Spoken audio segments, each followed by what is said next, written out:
So can I get up? Hello. Okay, hold on. I need to sit down in a way that is.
On government. O Lord, our governor, bless the president of our country, that she may be a light of peace among the people and a blessing to other nations of the earth. Lord, keep this nation under your care. For the Prime Minister and members of the Cabinet, and to all in administrative authority, grant wisdom and grace in the exercise of their duties. Give grace to your servants, Lord. Lord's Prayer. Our Father, who art in heaven, hallowed be thy name. Thy kingdom come. Thy will be done on earth as it is in heaven. Give us this day our daily bread, and forgive us our trespasses, as we forgive those who trespass against us.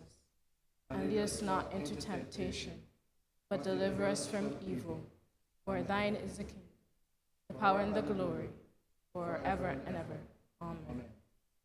Father, remember those children, remember the youth, especially those children who have just completed the 11 plus.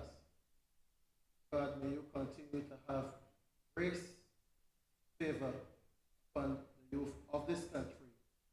In Jesus' name. Amen. Please remain standing as we observe a moment of silence for the late Honorable Sir Lloyd Erskine Sandiford, former Prime Minister of Barbados.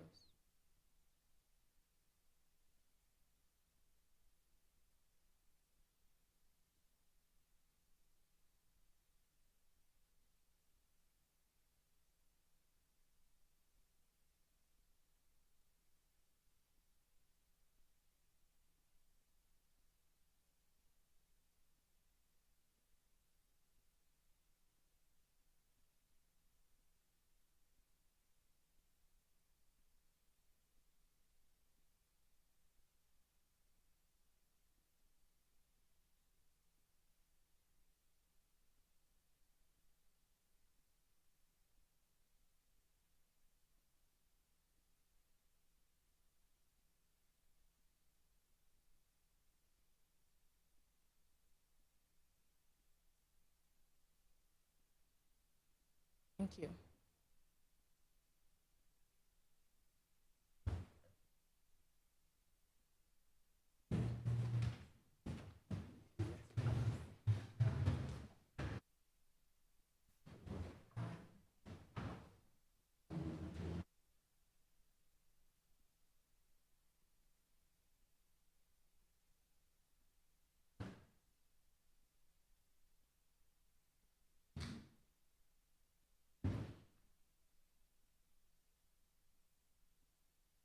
This House is now in session. Announcements are passed. Announcements by Her Honor the Speaker.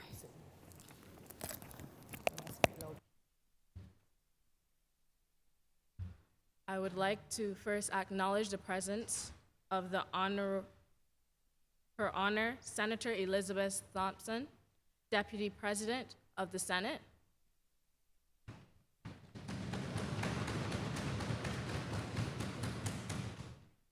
I also would like to acknowledge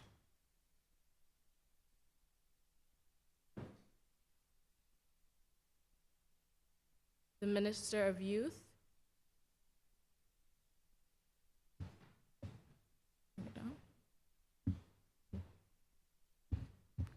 thank you.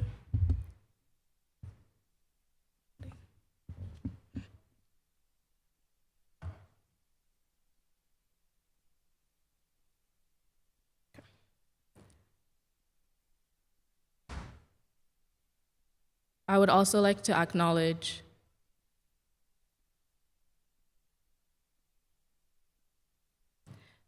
senior youth commissioners, facilitators,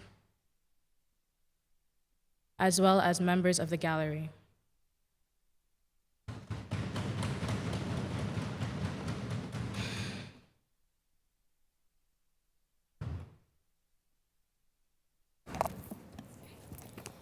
Messages from Her Excellency, the President. Petitions, papers, government notices, private members' notices, notices of questions, reports from select committees, first readings of bills, statements by ministers, congratulatory and obituary speeches, personal explanations, motions for leave and absence, oral replies to questions, notices of motions for the adjournment of the House on matters of urgent public importance, orders of the day. Government business. Government business is the order of the day. Before we get to the order of business, government business, I first would like to acknowledge the judges who are also here with us. Thank you for your time.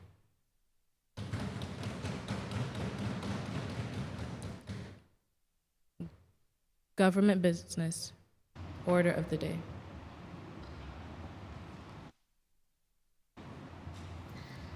In the name of order number 1, in the name of the Honorable Leader of Government Business, to move the passing of the resolution that the Barbados National Youth Parliament, in the name of the people of Barbados, in particular, the young people support and advocate for the holistic treatment and destigmatization of mental health and the prioritization of mental health, urges the Ministry of Health and Wellness, the Ministry of Education, Technological and Vocational Training, the Ministry of People Empowerment and Elder Affairs, and the Ministry of Youth Sports and Community Empowerment to consider the following recommendations.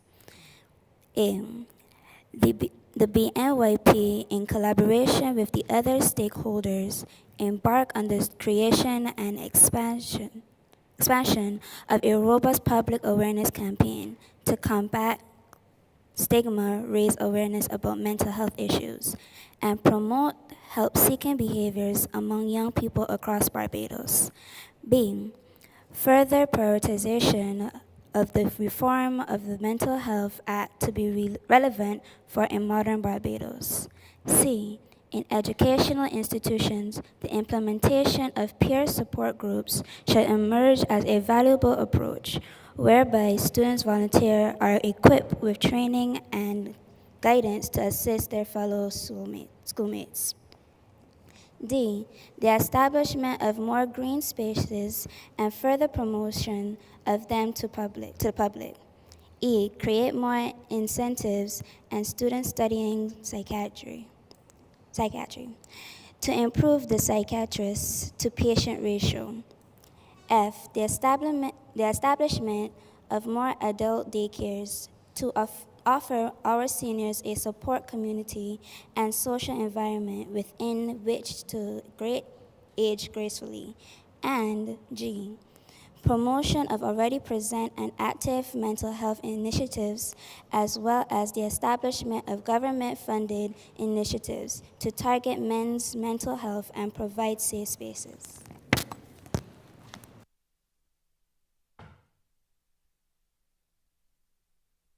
Leader of Government Business. Madam Speaker, I beg to move the first reading of this resolution. Proceed. Move the passing of this resolution. Okay. Whereas Barbados, as a small island nation, has limited resources allocated to mental health services, including funding, infrastructure, and trained professionals. And whereas in recent times, the attention and urgency to discuss mental health has increased tremendously. However, multiple factors such as the COVID-19 pandemic and the inflation due to external shocks have increased the number of persons impacted by mental health. And whereas the boundaries between work life and home life have become increasingly blurred with the significant shift to working from home, this needs to be monitored carefully, as a poor work-life balance is a shortcut to stressed and burnt-out employees.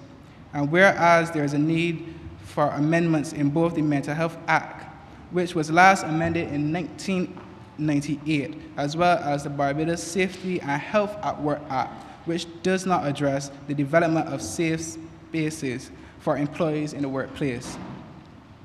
And whereas the State of the World's Children 2021 report revealed that most persons start to show signs of mental health disorders between the ages of 10 to 19, which is approximately 16 million adolescents living within Latin America and the Caribbean.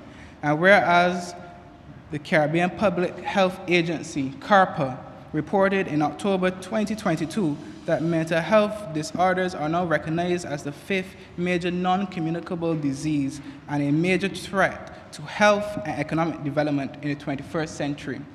And whereas approximately 10% of Barbados' overall health expenditure are dedicated to mental health, with the psychiatric hospital receiving nearly all.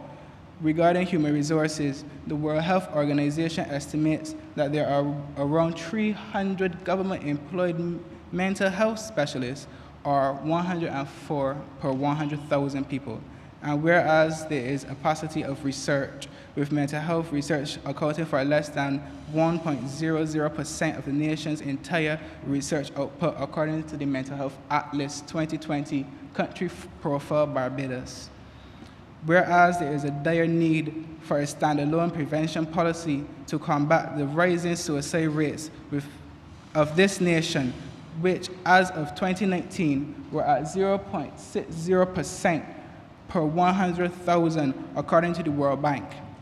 And whereas architecture and the environment has a significant impact on mental health, and studies conducted by the National Academy of Science suggest that connecting with nature for just a few minutes a day can improve mental health, and doctors in Toronto, Canada have begun prescribing naturopathic therapy healthcare as a non-medical treatment for some persons with mental health illnesses.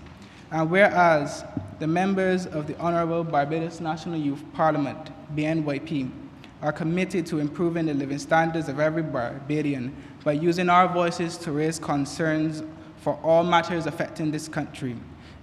Be it further resolved that the BNYP, in the name of the people of Barbados, and in particular young people, support and advocate for the holistic treatment and destigmatization of mental health and the prioritization of mental health.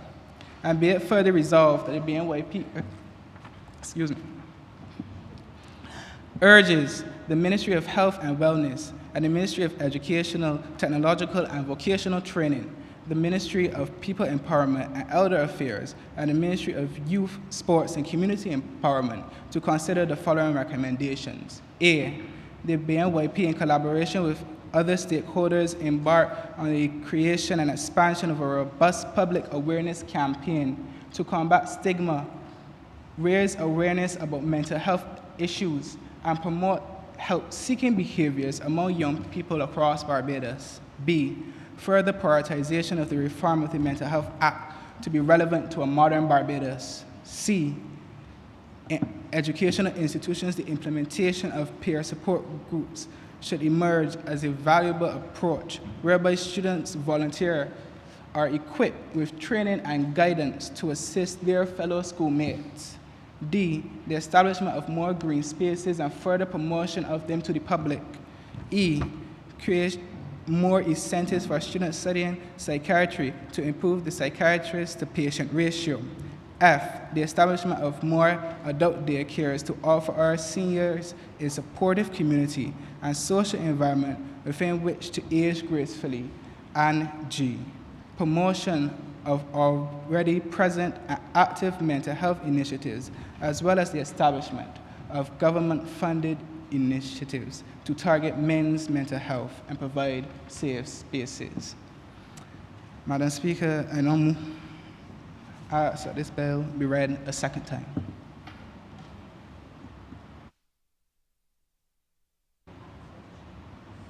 And I now ask that it be passed.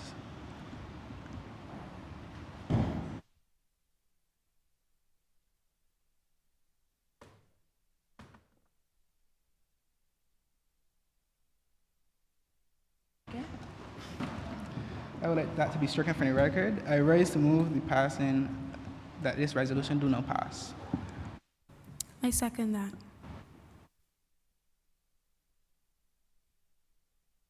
The resolution will be passed. Honorable Member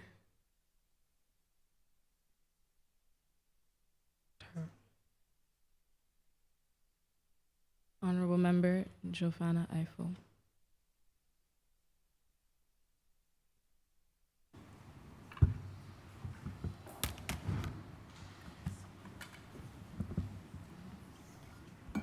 First of all, thank you, Madam Speaker, for allowing me to stand and speak in this honorable chamber on this blessed day.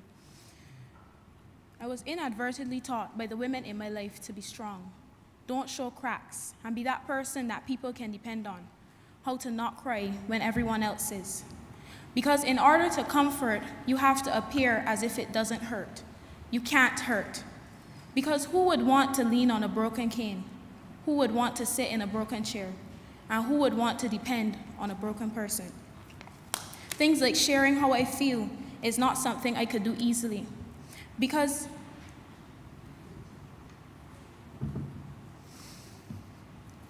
it was always my first nature to bottle things up. During exam season, my aunt passed at the age of 44.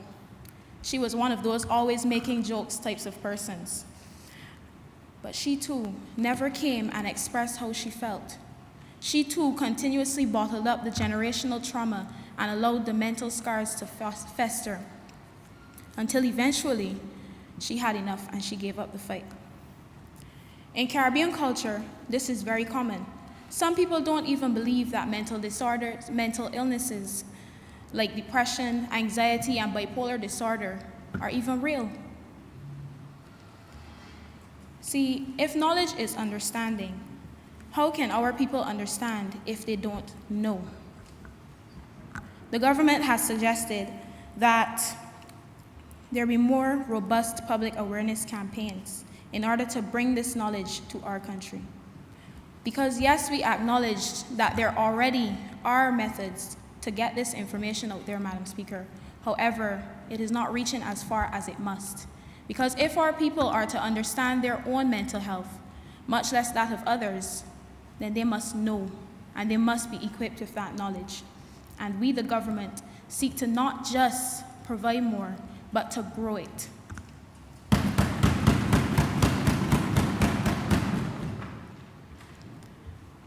Mental health is a very critical part in our society. According to the World Health Organization, mental health refers to the state of mental well-being, and I quote, refers to the state of mental well-being that enables people to cope with the stresses of life, realize their abilities, learn well and work well, and contribute to their community. It is an integral component of health and well-being that underpins our individual and collective abilities to make decisions, build relationships, and shape the world we live in. Mental health is a basic human right. and it is crucial to personal, community, and socio-economic development, end quote. How many people know that? With this in mind, we take the thinking caps we have on and turn them the other way, because we are ready to think differently to our ancestors. We say the revised Mental Health Act must be relevant to a modern Barbados. But what is a modern Barbados? A modern Barbados refers to the Barbados of the present and the Barbados of the future. And if our Mental Health Act is able to cater to each and every one of these people in our country, Madam Speaker, it must speak on all that counts, and it must be non-discriminatory in every form of the word and as inclusive as possible. If it is to cater to the future Barbados, then it must also be so inclusive that even though it cannot change with the times, that it is dynamic enough that future generations can find their place within it. And my colleagues will certainly speak to that. The government recognizes the need for primary intervention when it comes to mental health. That is tackling the issue before it develops an ugly head that will seek to swallow us all. In our resolution, there is an initiative seeking to provide that primary intervention with student volunteers who can support their peers and each other together as a group, which my colleagues will also give a deeper dive into. However, I want to make it extensively clear that these student volunteers will not be equipped with the level of training to diagnose persons or their schoolmates, but to be able to recognize the very basic signs of poor mental health and report to professionals. Also, this program does not seek to disrupt the academic or social life of students involved, but simply provides a safe space in which students can communicate healthily and safely with all the relevant professionals present, Madam Speaker. That includes guidance counselors and social workers. The primary level has been addressed. However, it is time to get to the secondary and tertiary level of intervention. This government acknowledges that there is a lack of persons pursuing careers in psychiatry. In fact, the psychiatrist and clinical psychologist to patient ratio is frightening. But it is not just this that is frightening, but also the amount of persons who are pursuing careers in social work. This government therefore sets out to ensure that more persons are encouraged to pursue these careers because they play a vital role in not just the primary intervention, but the secondary intervention and tertiary levels of intervention in our society. And without them, Madam Speaker, that goal that we have for the future cannot be achieved.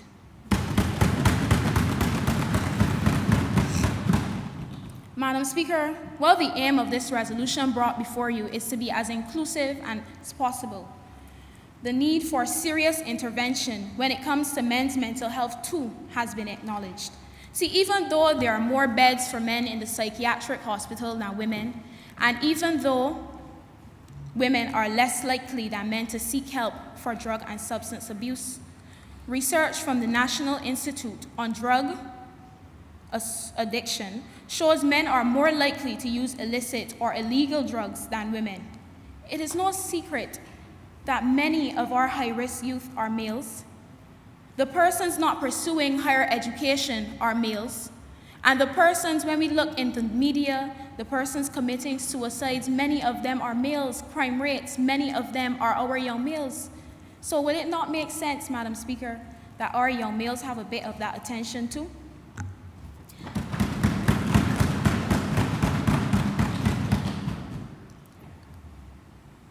This government also wants to promote these initiatives because there already are organizations and institutions out there helping Barbadians and Barbadian males to, well, unpack it.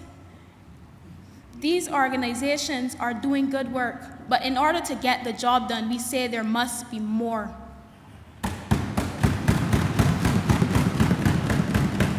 Madam Speaker, as I hand over the baton today to my colleagues, I don't do so with fear or uncertainty. I do so with hope and optimism because even without my spectacles, I can see a clear vision for the future of Barbados, a vision of the future where our people are mentally healthy and they are radiant and glistening like the beautiful golden sands that coat our beaches. And for this reason, I support this resolution. And I, Madam Speaker, am obliged to you.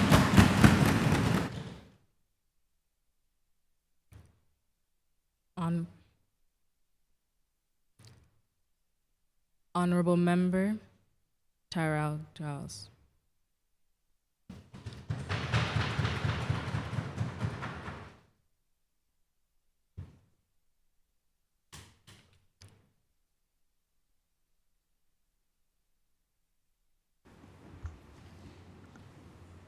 Good morning, Madam Speaker.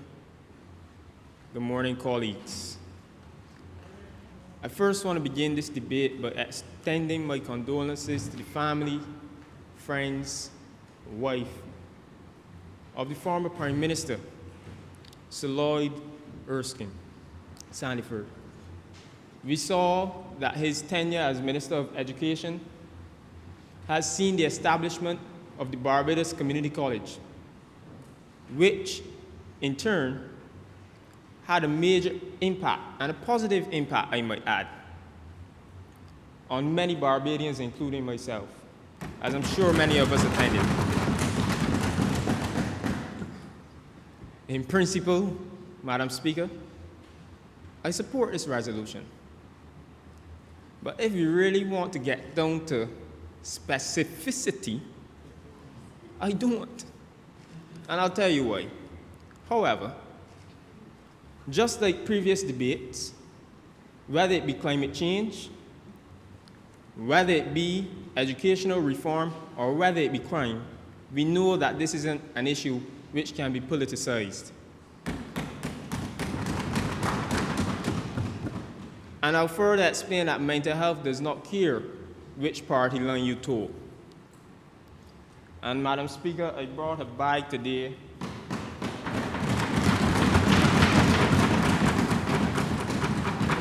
and you can see this is a rope. Because lest we forget that many of us left here in tears last debate because a 22-year-old had just committed suicide in St. Thomas. Lest we forget that just yesterday a middle-aged woman was found hanging in her home. Lest we forget that many of us had colleagues, sisters, and brothers in the Thrive Family Center at such a young age that we have to visit. Lest we forget how many candlelight ceremonies we had in this country over the past year for suicide.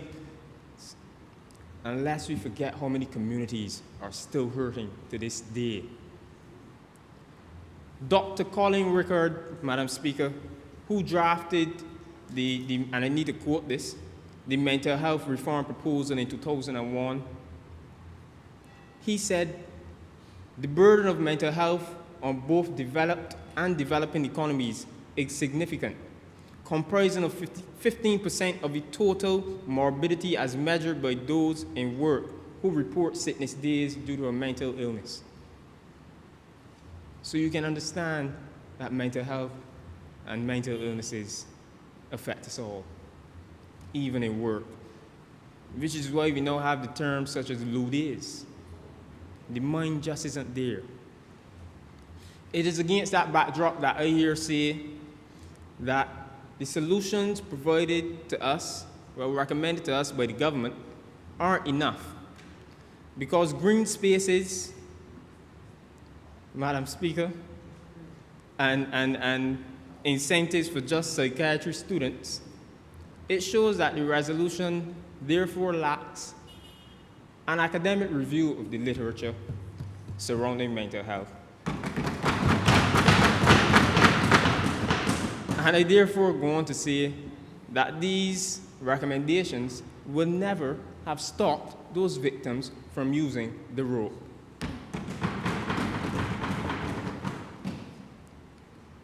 Madam Speaker, however, there is one salient point in this resolution, and I believe that that one is the one that says that society needs the sensitization, the campaigns, public awareness. We live in a society that appears to be pregnant with the view that as long as you go to the psychiatric hospital, Mental, Blackrock, Jenkins, whatever you want to call it, that you're mad forever. We live in a society that believes that as long as you go to therapy, something must be wrong. Any psychologist, any social worker or social practitioner can tell you that you need to go to therapy for maintenance of good mental health and not when something is wrong. Well, along with when something is wrong. However, my plea to society is this: when does one pay their debt to society? When is the debt cleared? You go to prison, we label persons as a criminal forever. You go to the mental hospital, we label them as mad forever, cognitively challenged. And I can give an example here where just a few weeks ago I was trying to find housing, and this isn't just talk, Madam Speaker, this isn't just talk. We were trying to find housing through the National Peace Program under the leadership of Minister Lane. 2 persons from the psychiatric hospital, 2 persons from the prison came home. And if I call landlords and apartment buildings, they say, we have housing available, Mr. Giles, come down. From the time I mentioned, well, the person just came home from prison, oh, no, the spot gone. And this isn't fair. To what extent and when does one pay their debt to society? It hurts me then because it discredits. Are we trying to discredit the work of Minister Lane and his team who goes to the prison weekly? Or are we trying to discredit the work of the doctors at the psychiatric hospital? Are we trying to discredit this work? This is why the UNDP needs to be commended for their sensitization program which they have in the works. And this is why I fully support the view that said Dr. Rickard said that we need more community mental health centers. And I envision this to be where we use community centers where persons go, well, where persons should be going to play after school, where persons should be going to do evening vocational skills. I imagine we can have an office in these centers for some kind of mental support, Madam Speaker. And Madam Speaker, it hurts me again when we speak about NGOs who should be supporting these initiatives, because we have NGOs in this island who are so worried about which NGO will get the recognition, which NGO will get the credit for a particular initiative, instead of just working together and implement things. Why don't you think we have a halfway house? We have a halfway house. We have a building sitting, waiting, Honorable doing Member, nothing. you have 2 minutes remaining. I'll land the plane, Madam Speaker. But we have facilities for a halfway house, but everyone is worrying about who will get the credit for the implementation. Madam Speaker, I heard the Prime Minister tried to gloss over such a topic that I'm passionate about the social workers. Now, the social workers are low in number not because of a lack of interest, but because of a lack of capacity at the university. So don't say that persons aren't interested. Persons are interested, but the university only accepts 13 to 15 of these students. And we need, as the Prime Minister usually says, scale, pace, and scope, so that we can accept all 60 to 70 students who apply for the social work program at the University of the West Indies annually. And leading into the conclusion, Madam Speaker, we need then to encourage our psychologists who are worrying about jobs because they have the view that Bajans will not pay for mental health support. And as I conclude, Madam Speaker, I say here that mental health does not stand in a box by itself. It is therefore linked to things like drug abuse. We see that 46% of students in a survey done by the NCSA back in 2014, I believe, 46% of students said that it's easily accessible for them, illegal drugs. Madam Speaker, as I wrap this up, youth advocates need to come together and stop trying to pick and choose what they want to advocate about, because mental health is of high priority. They need to stop operating in silos.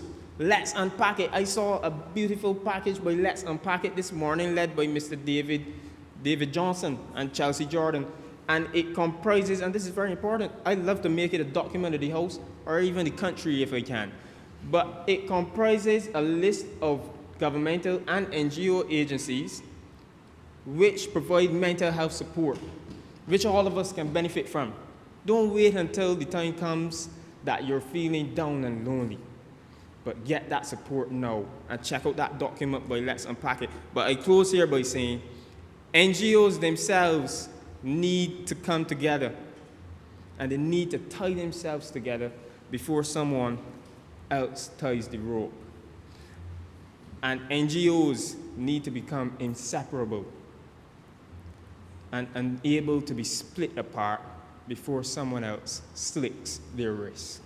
Thank you, Madam Speaker.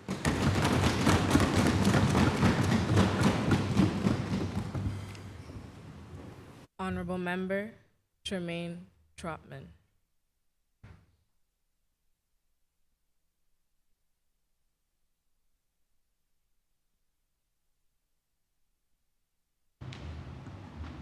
That's very sensitive. Thank you.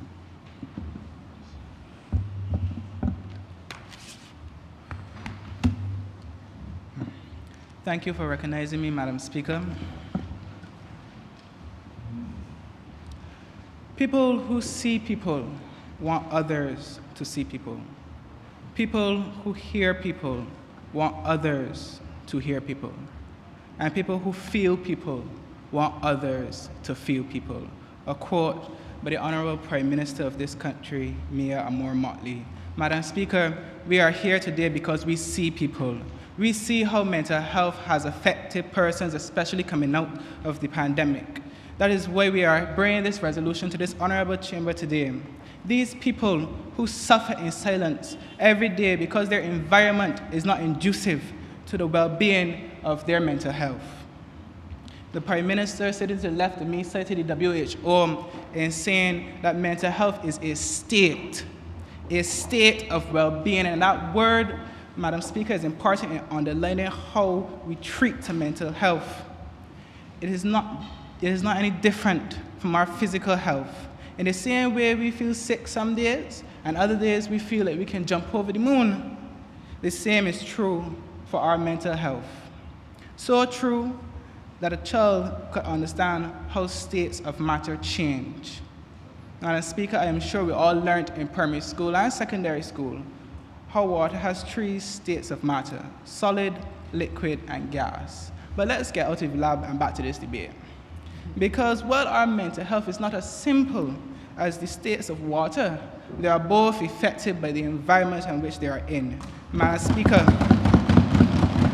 do you know, according to the National Alliance of Mental Health, 1 in every 5 young people suffer from a mental illness. This could be due because of because of abuse, trauma, neglect, social isolation, or loneliness. I would like to cite UNICEF in their report, Generations Are Limited, the Well-Being of Young People in Barbados, where they put that the cycle of poverty is often the result of trauma, generational trauma. And I remember when we visited the psychiatric hospital and the family clinic, they mentioned how they work with parents to combat and treat these generational trauma, and it is important that we get that education out to every single person in this country.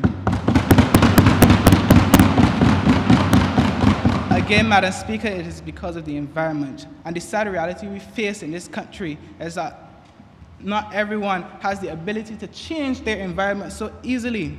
I'm sure we've all heard, well, if you don't like it, do something about it. Or, if you're in a bad situation, leave. But we cannot and should not, Madam Speaker, believe that every individual has that ability, whether it be because, as I mentioned earlier, poverty, or a single mother trying to provide for her family.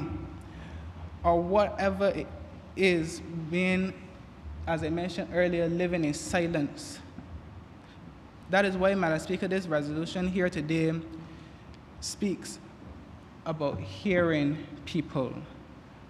And we have a plan of action dedicated to ensuring that everyone, regardless of their age, sex, religion, ability, social or economic standing, can have access to mental care. This resolution speaks to the establishment of more green spaces and further promotion of them to the public. Madam Speaker, a green space is defined by Lucy Taylor in her research entitled Defining Green Spaces, multiple uses across multiple disciplines, as that which includes forests, parks, water bodies, recreational and sports grounds, and goes on to broaden that term later in her study as any natural area or urban vegetation. Madam Speaker, the importance of green spaces cannot be ignored. As I would have read in this House earlier, that naturopathic therapy is already being prescribed by doctors in Canada to patients who feel mentally ill. We all know how bad we wanted to be outside during the COVID-19 pandemic and how good it felt once we could begin to move around as we wanted. I have an aunt, Madam Speaker, who loves being outside, just doing something. Whether she's tending to her garden, doing woodwork, making plant pots using a technique she saw on YouTube, that is when she isn't watching African movies. But the point I'm making, ma'am, is that whether she realizes it or not, subconsciously, every time she says, I feel bored, I get outside and do something, she is not only improving her physical, but also her mental state. And on the other side of the spectrum, I have an uncle who lives close to the city, where the houses are so close, if he wanted to grow tomatoes, he could not. But his way of subconsciously dealing with mental health is by going on the block and socializing. Now, Madam Speaker, imagine if those roles were reversed. My uncle might easily go and find a new block or run shop to socialize. And I'm not sure my aunt would be able to cope in the same way. While I, as a member from St. Andrew, can enjoy the greenery that we have, I am cognizant that not all Barbadians are so fortunate. That is why this government has mentioned green spaces in this resolution, because it's our hope that persons will use these spaces when they need a change in environment. And the environment does not only speak to physical, but it also speaks to the social. It is no surprise that we live in the most interconnected time in history, yet many of us feel so lonely. It is time we feel people, Madam Speaker, empathize with people, and stop treating others as if they are just notifications that we can swipe away at any time. In a country where human capital is one of our most important resources, we cannot allow anyone to fall on the wayside. Check in on your friends and family, as socializing can improve your mental health. Yet there are those who believe that socializing is not important. And Nicholas Eppley, in a 2022 paper, calls this under-sociality, where persons underestimate the positive impacts of socializing, as a person's well-being depends heavily on the relationships and maintaining those positive relationships. For those, Madam Speaker, who need more serious help, the government plans to increase access to mental health care by ensuring that all polyclinics and outpatient clinics have the necessary resources needed to provide care to their patients. No person in this country, or furthermore in St. Andrew to be specific, should have to be waiting 2 to 3 hours on a bus when their mental illness is high.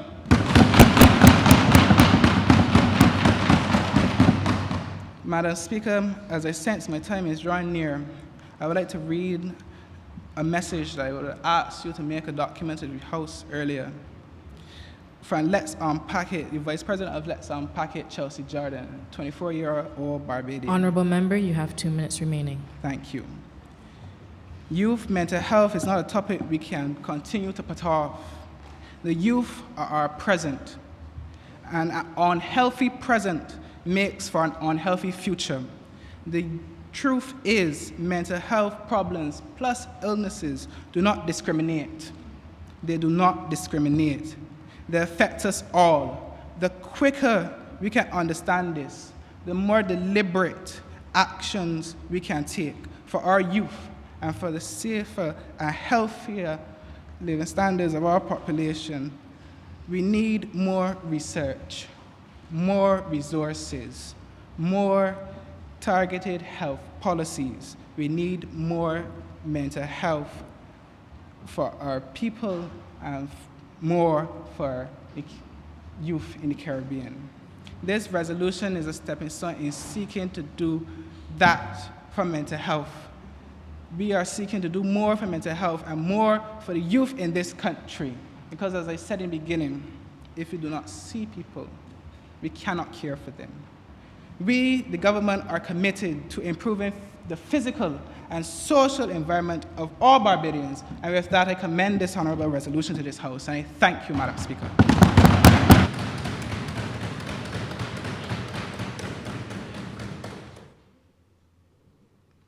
I recognize Honorable Member Nikolai Peters.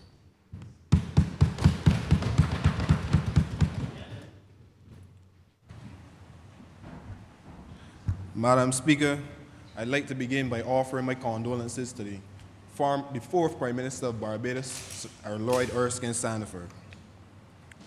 Thank you.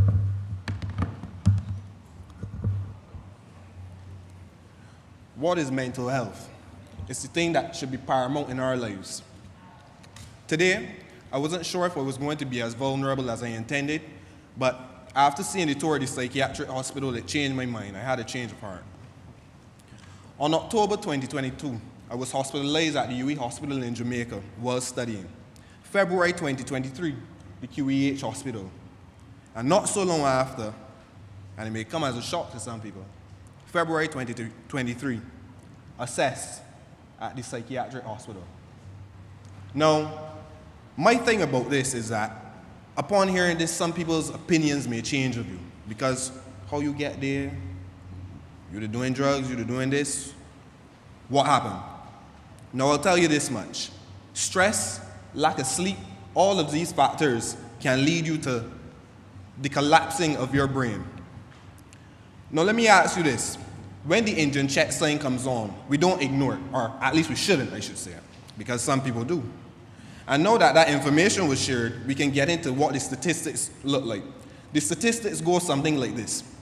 An estimated 26% of Americans aged 18 and older, so that's roughly 1 in 4 adults, suffering from a diagnosable mental disorder.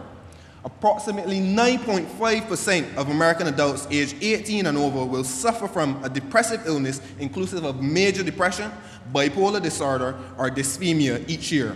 And finally, 4 times as many men commit suicide as women do, quoted from Hopkins Medicine. Which leads me to my next point. Sadly, a woman from the St. James area committed suicide yesterday. Sadly, in the month of May 2023, David Taylor was lost as to why and how his son took his life, Akeem Taylor. As far as he was concerned, as he said, everything was going quite fine in his son's life. And I quote, he had everything he wanted. He had money, he got girls, life was good. I'm being serious. End of quote. Sadly, in the month of April 2022, I lost my best friend Carlos Yearwood to suicide. No heartbreak could be tantamount to this. Sadly, it won't be the last. How do we prevent this? How do we dilute and potentially eradicate, 1, the stigma, 2, the crippling and detrimental thoughts polluting and possessing our youth and citizens at large? How do we get people in the early stages? By early, I mean when the weight is not as yet as heavy on their shoulders. I'm here today quite literally to say, just because you've lost your way does not mean you cannot find it again. My answer to these questions, MHM. In the time that I had to think, in the time that I had to recuperate, whether mentally or physically, because one, I lost weight, and that's another thing I must point out. What are the signs that someone's mental health is deteriorating? Could it be the deterioration or degradation of their dress/attire? Could it be their withdrawal from public settings? Could it also just be a deafening silence in a public area or, Again, my answer, MHM. I've coined it mental health management. In hopes of working in congruence with the government, we as youth parliamentarians will take an approach similar to that of a youth consultant. Only difference being they're seeing people in a closer age range and will bring on comfort and a sense of reliability. Funding will somehow be attained so we can buy journals for the younger children. Hopefully, we can have a bi-monthly physical check-in.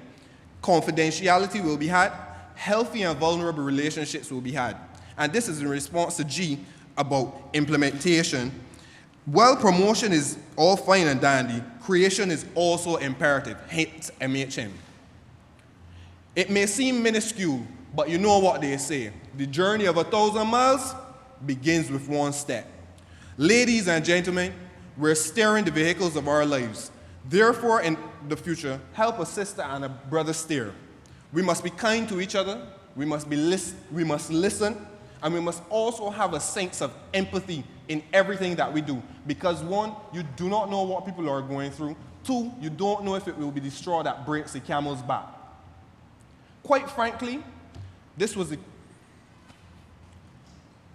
most frustrating episode of my life. It's still going on. 8 months in, I lost my speech.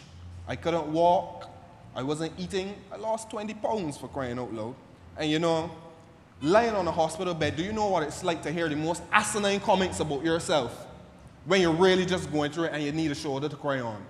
If you ask a man in today's society what's going on, he's not going to tell you. And I promise you, a decade later, he'll jokingly say, man, they're going through something back then, but the truth is he would never say it. And you know how I know it? Because it was me. I know people like that, and I don't want any more Carlos Earwoods. I don't want any more Akeem Taylors. I don't want any more of the rope, as my brother would have said. As the legend Buju Banton said, be strong. Keep your head above the water. One day, things must get better. Yes, colleagues, big brother, Madam Speaker, thank you for listening today, and I hope that this is not out of state and out of mind by the end of this conversation.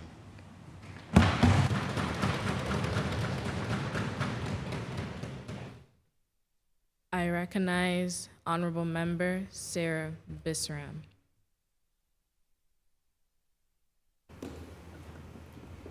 Madam Speaker, honorable members, good morning. 30% of adolescents in Barbados report having parents or guardians who understand their problems and worries.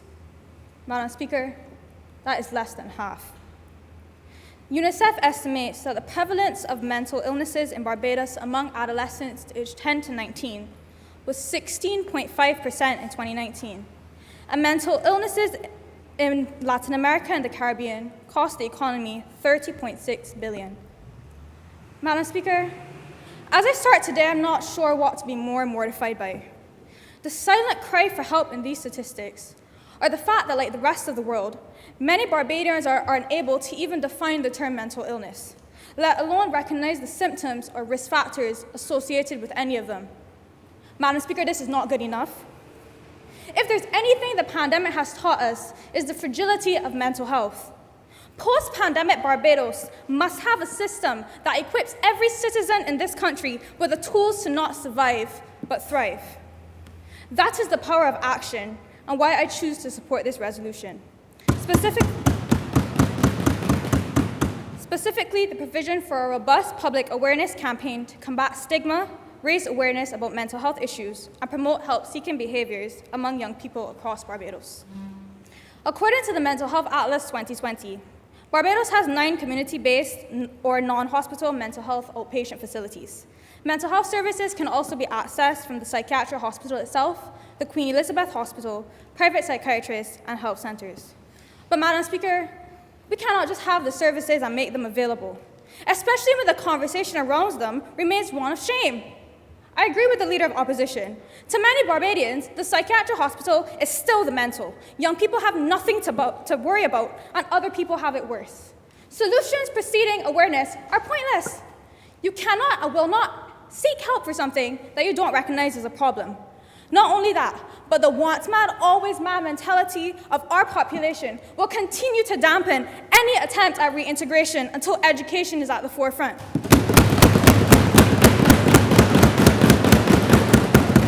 We talk about lack of research and how successful research includes the voices of those with lived experiences of mental health conditions.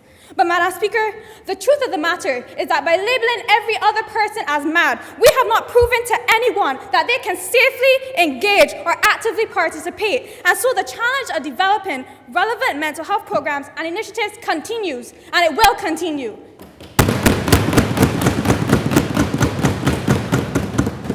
Until stigma is gone, voices will be silenced.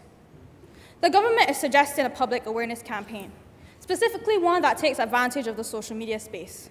Something as simple as a jingle debunking mental health myths, or Instagram live conversations with mental health professionals and experts, or even hosting creative and literary arts competitions where we encourage people to research and share their experiences with mental health go a long way in placing a spotlight on the issue.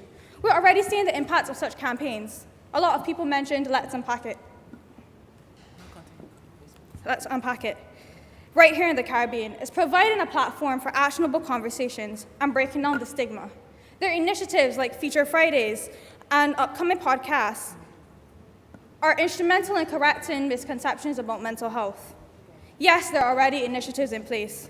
But Madam Speaker, we're talking about expansion and consistency. The same way I can sing along to CBC ads at 7 o'clock and rattle off the periodic table is the same way I should be able to sing the mental health crisis hotlines. But Madam Speaker, I can't. And I'm sure that the honorable members in this chamber can't as well. The people that need the hotline can't. Madam Speaker, during 2020, 8 of the country's suspected suicides claimed persons under the age of 40. Of those 8, 4 were teenagers. Behind that fact are faces. Faces of people who deserve to access help without stigma. Faces of people who deserve better than just get over it. Faces of people who deserve to recognize symptoms and seek help. Faces of people. Our people. As I conclude... Honorable member, on what point do you rise? Hi, good morning again, Madam Speaker. I rise on a point of order. The honorable member is misleading the House. We, the youth of Barbados, have significantly shown our displeasure with jingles, bus stops, or wherever else was just mentioned. We think that we have to be a bit more creative when trying to raise public awareness. Thank you.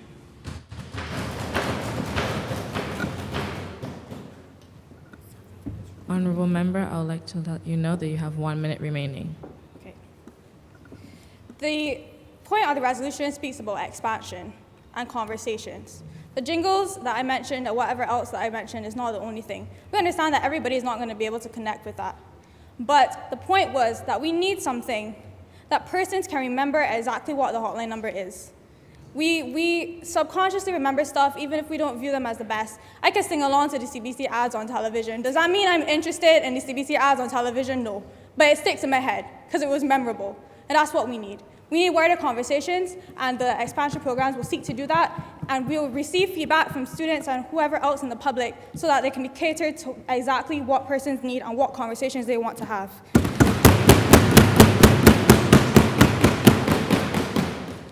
As I conclude, I leave with the following. Something's tightening around the orb, guaranteeing my existence, and it's making it harder to be. Caribbean mental health youth advocate and spoken word artist, Khadija Halliday. Silent cries for help. That's the struggle of our people, and the impact is incalculable. We live in a society where it's a sin to not be okay. What we choose to do next matters. We cannot continue in this fight against the mental crisis without the weapon of an educated and sensitized public. That's the first step of change, and exactly what this resolution seeks to do. I'm obliged to you.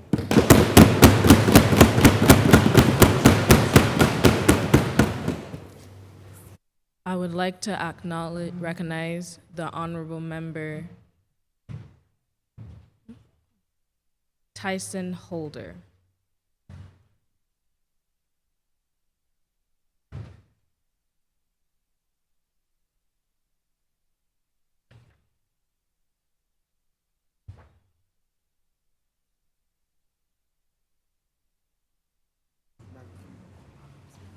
Madam Speaker, honorable members of the House, I would like to extend my condolences to the nation and the family of the late Honorable Sir Lloyd Erskine Sandiford.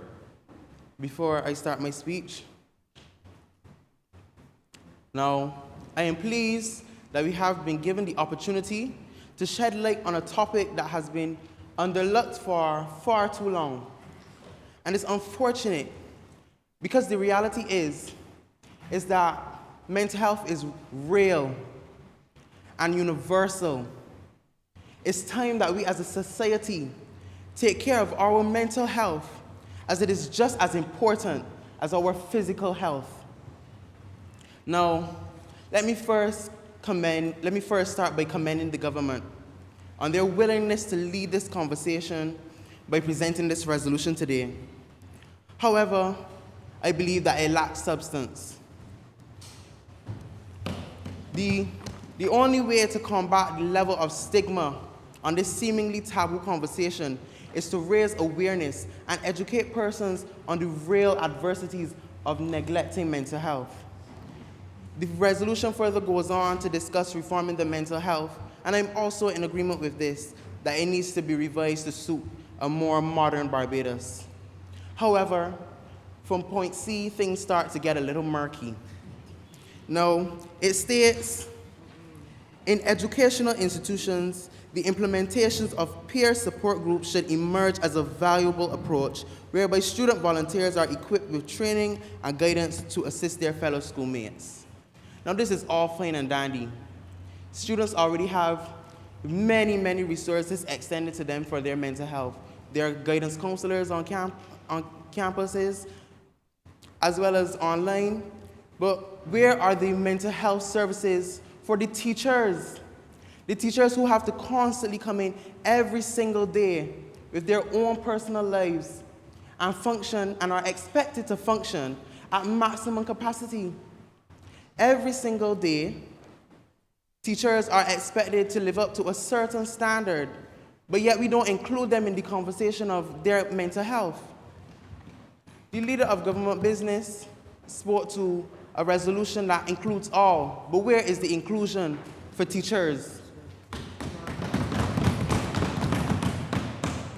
Now, my biggest problem with this resolution is that also the main point about a resolution that speaks on all counts. However, this resolution fails to mention one of the biggest increasing problems that we have. Less than a year ago, psychologist Sean Clark called on the state to pay urgent attention to mental health, as there was one suicide being recorded once per month. Now, where are the programs in the resolution designed to cater specifically to suicide prevention? Because as my leader of opposition stated, these green spaces would not have prevented them from committing suicide. Where is the call to action to create a national public 24-hour suicide hotline service that is easily accessible? Easily accessible. Now, finally, the government seeks to spend more money on the creation of adult daycares. As of 2022 to 2023, in the estimates, the government has spent upwards of $40.6 million under the care of the elderly program. Now, adult daycares, yes, are needed, but mental health is an all-person approach. Everyone needs to be included, and this resolution, Madam Speaker, fails to do such. I insist that this resolution not be passed, as it needs more work. Much obliged, Madam Speaker.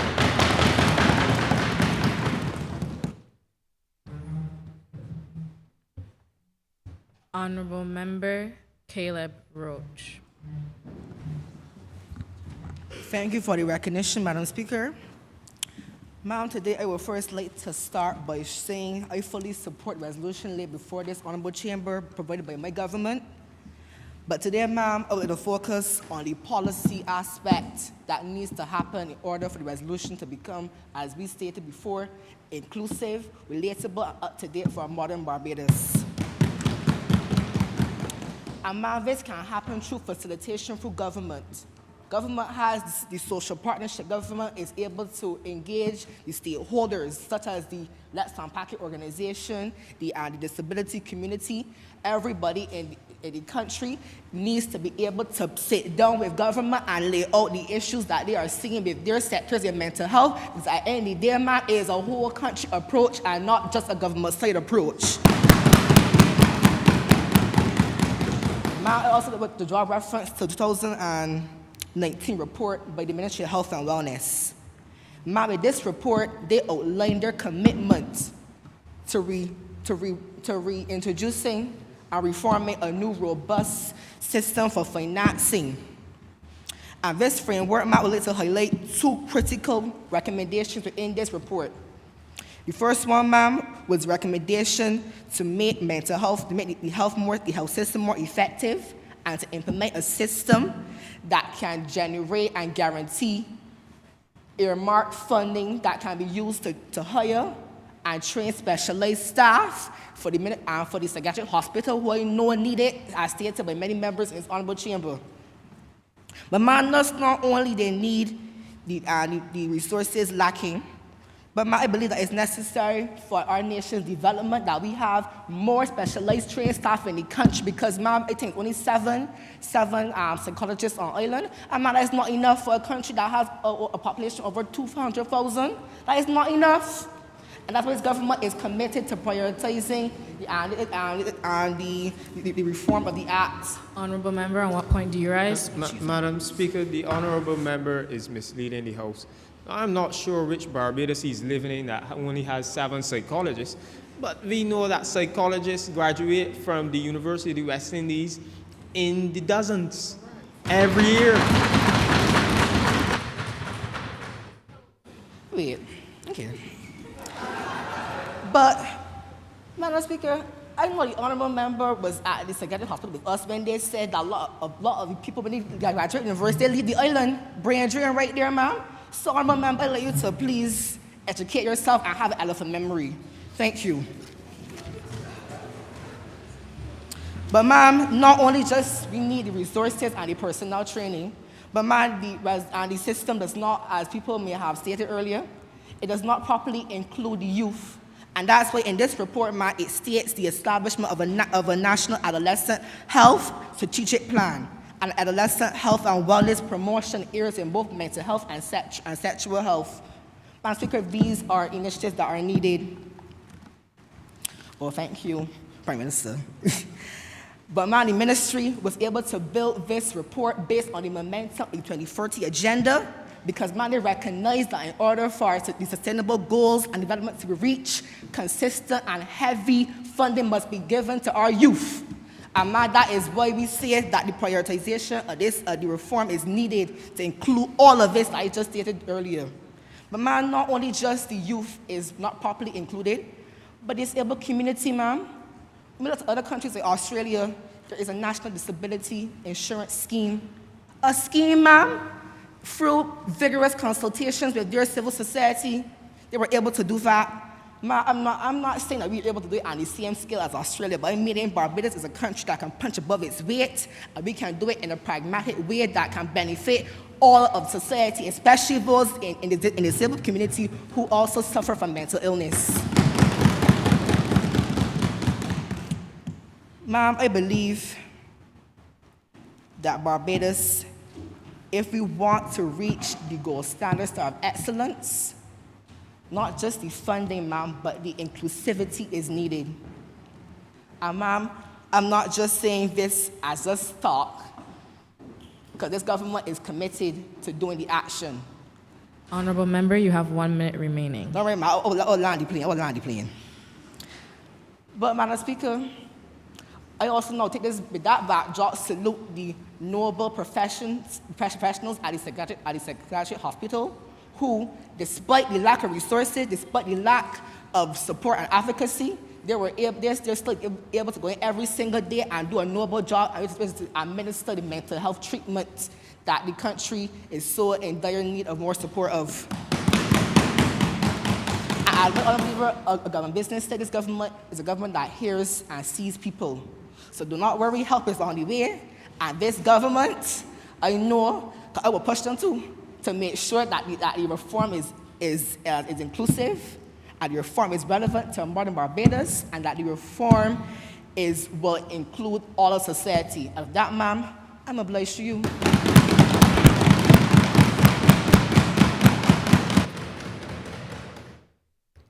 I recognize the Honorable Member Maya Spooner.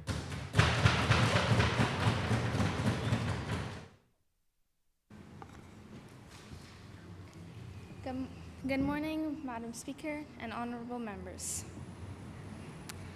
I would like to express my condolences to the nation and to the family of the former Prime Minister Sir Lloyd Erskine Sandiford.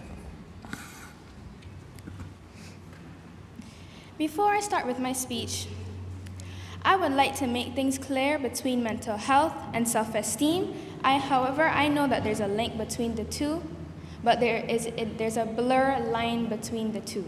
So mental health is a state of mental well-being that enables people to cope with the stresses of life, realize their ability, learn well and work well, and contribute to the community. This is from the World Health Organization. And self-esteem, according to Weber University Counseling and Psychological Center, self-esteem is the overall opinion of yourself, your belief about your abilities, limitations. Self-esteem is shaped by your thoughts, relationships, and experiences, including those related to culture, religion, and societal status. To summarize this, mental health is the overall state of mind. This is reality. We know that this is real because we can go to a psychologist and the psychologist can run their tests and figure out that the person might have a depression. However, self-esteem is how you value yourself as a person. And self-esteem is a personal opinion and is not fact. It's what you believe to be. Now today I would like to speak on B and F. B, I am very glad that the government is finally addressing this issue. And to ensure that the information is being added to the mental health,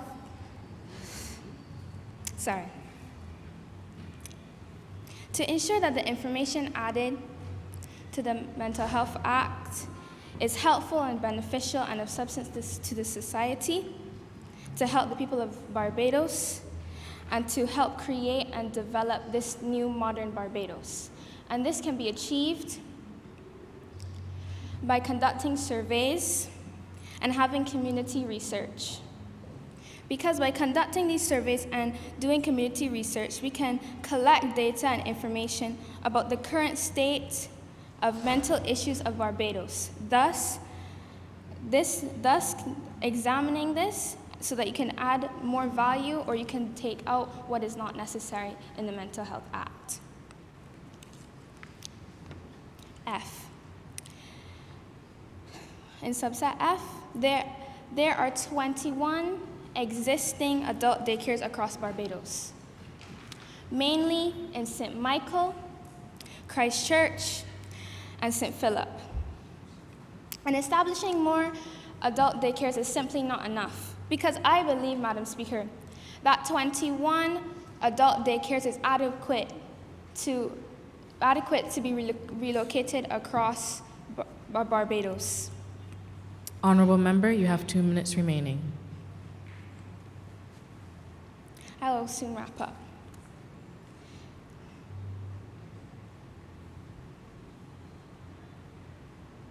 To ensure that these adult daycares are relocated adequately, I also believe that surveys should be conducted as well, so that you are able to see in what parishes there are highly populated area for elderly people.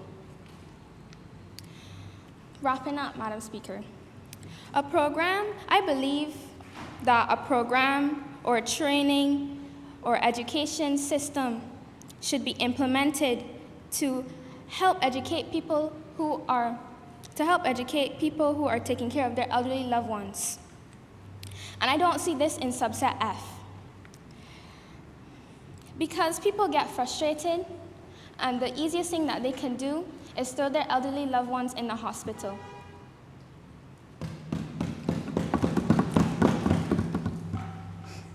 In conclusion, Madam Speaker, just 1 year ago, in 2022, according to a publication from the QEH Hospital, there has been an overpopulation with the abandonment of elderly patients at the QEH Hospital, thus putting a strain on the medical supplies. So 1 year later, in 2023, Minister of Health and Wellness Senator Dr. the Most Honorable Jerome Walcott to report that a committee has been established to recent weeks to deal with the placement of long-stay elderly patients in an alternative care. An example of this is a geriatric hospital, but I don't agree with putting them there. Because when these people are ripped from their homes to be placed in a hospital, to then be placed in a geriatric hospital, is heartbreaking, is making them feel abandoned and lost. Honorable Member, your time is up. Okay, thank you.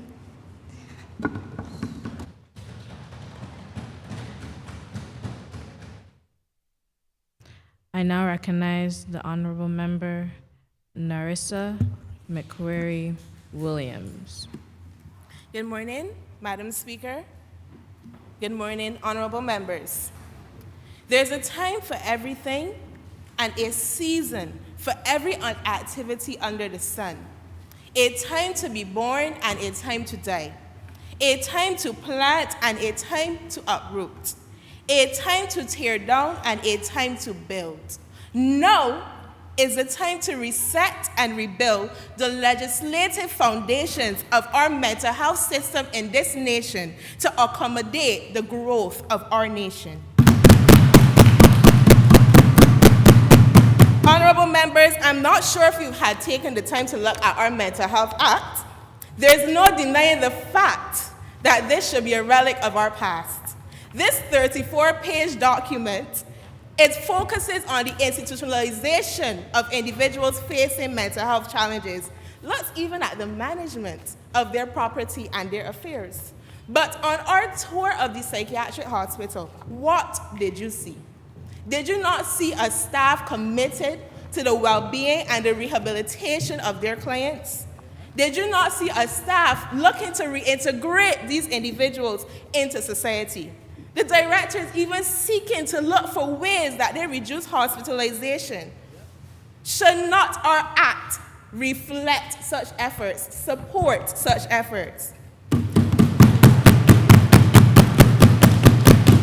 But we want to take it a step further, because when we say holistic, we mean holistic. This reform should look at including all community-based approaches that we can consider in this country. Currently, if you go on the streets and ask about mental health, just discussing mental health, individuals may first think of the psychiatric hospital and then a few other stories that they heard that are not pleasant. But is it not because mental health in this land is almost synonymous with the psychiatric hospital? Again, our act reflects that. So when we say we are prioritizing the reform of our Mental Health Act to be relevant to a modern Barbados, what does a modern Barbados look like to you? A modern Barbados should look like a country where stigma is little to none, and furthermore, all walks of life in this society understands that mental health is important.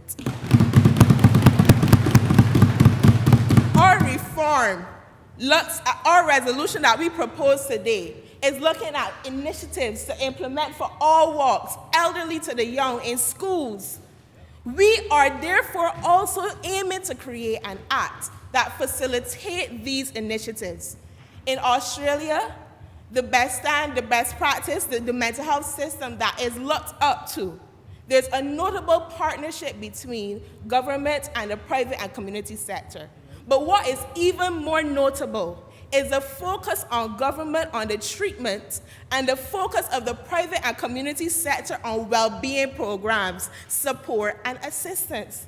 So we want to use this forum to provide a few suggestions as the Mental Health Commission is going forth with the reform of this act. Firstly, we want clearly defined roles of the psychiatric hospital and its staff being focused on treatment integration, but more so we want an annual report of the mental health care system in this nation. Every year, we care about the financial state of our nation, so we have a budget. If we say that 5 in 10 individuals are affected by adverse childhood experiences and that affects their Honorable growth, member, should we not you have care? 1 minute remaining. I'm winding up.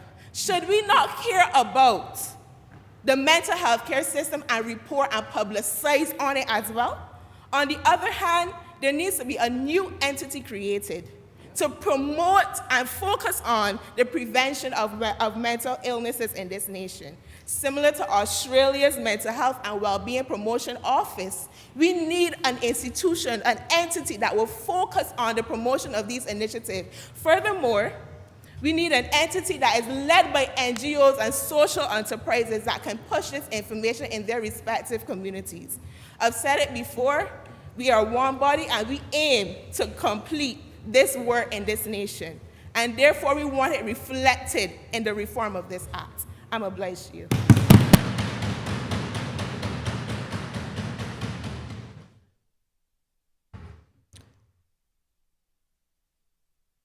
I will now recognize the Honorable Member, Nathaniel Niles.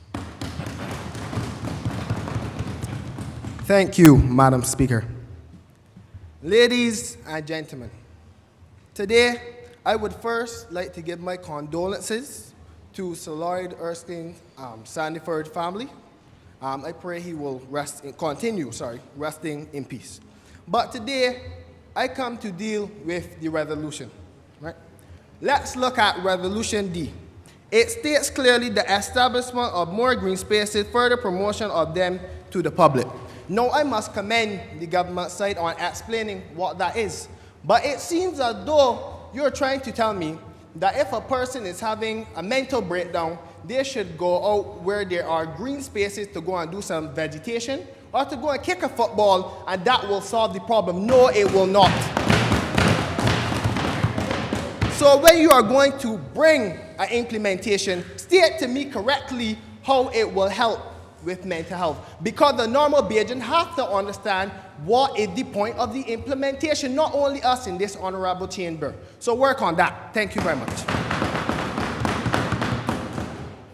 The next point I would like to look at is F in the resolution. It clearly states the establishment of more adult daycares to offer our seniors a supportive community and social environment within which to age gracefully. All right, I agree. Honorable member, on what point do you rise? Madam Speaker, raised on a point of order. The honorable member is misleading the House. If he would have read the resolution and listened to my speech, he would have seen that being in nature and just spending time in nature for just a few minutes a day, as outlined in the resolution, has already been seen and proven to have a significant impact on persons' mental health, so far that doctors are prescribing it. And the best way to combat mental health is prevention. So the member is grossly misleading the House, and I would like you to retract that statement. Madam Speaker, firstly, I would like back my time wasted, and secondly, I do not retract my statement due to the fact that because it worked for one person does not mean it will work for everybody. Your request was acknowledged. Thank you very much, Madam Speaker. No, I personally agree with the resolution implementation F, but however, I would like to say I would like the same for the patient at the psychiatric hospital. Why can't they have a supportive community to help deal with their mental issues? Why wasn't they put on here to be helped? Why only the old persons, Madam Speaker? But I will let the government figure out their problems. On to other matters, Madam Speaker. Suicide in this country. We realize that these days a lot of males are going through the adders, as the old people would say, due to suicide, due to also shooting, and also prison, Madam Speaker. Our males in this society are going, and the question comes to mind, when the males go, how will procreation come about? Because as far as I know, it takes a man and woman to create a child. Let's look at the birth rates in this society. The decline in birth rates, to be exact. It says here that it declined 25% in 2019, 2020, and 2021, and it went up 1%, 26% decline in 2022. And the information comes from macrotrends.net for those who want to see if it's credible. Thank you. Right?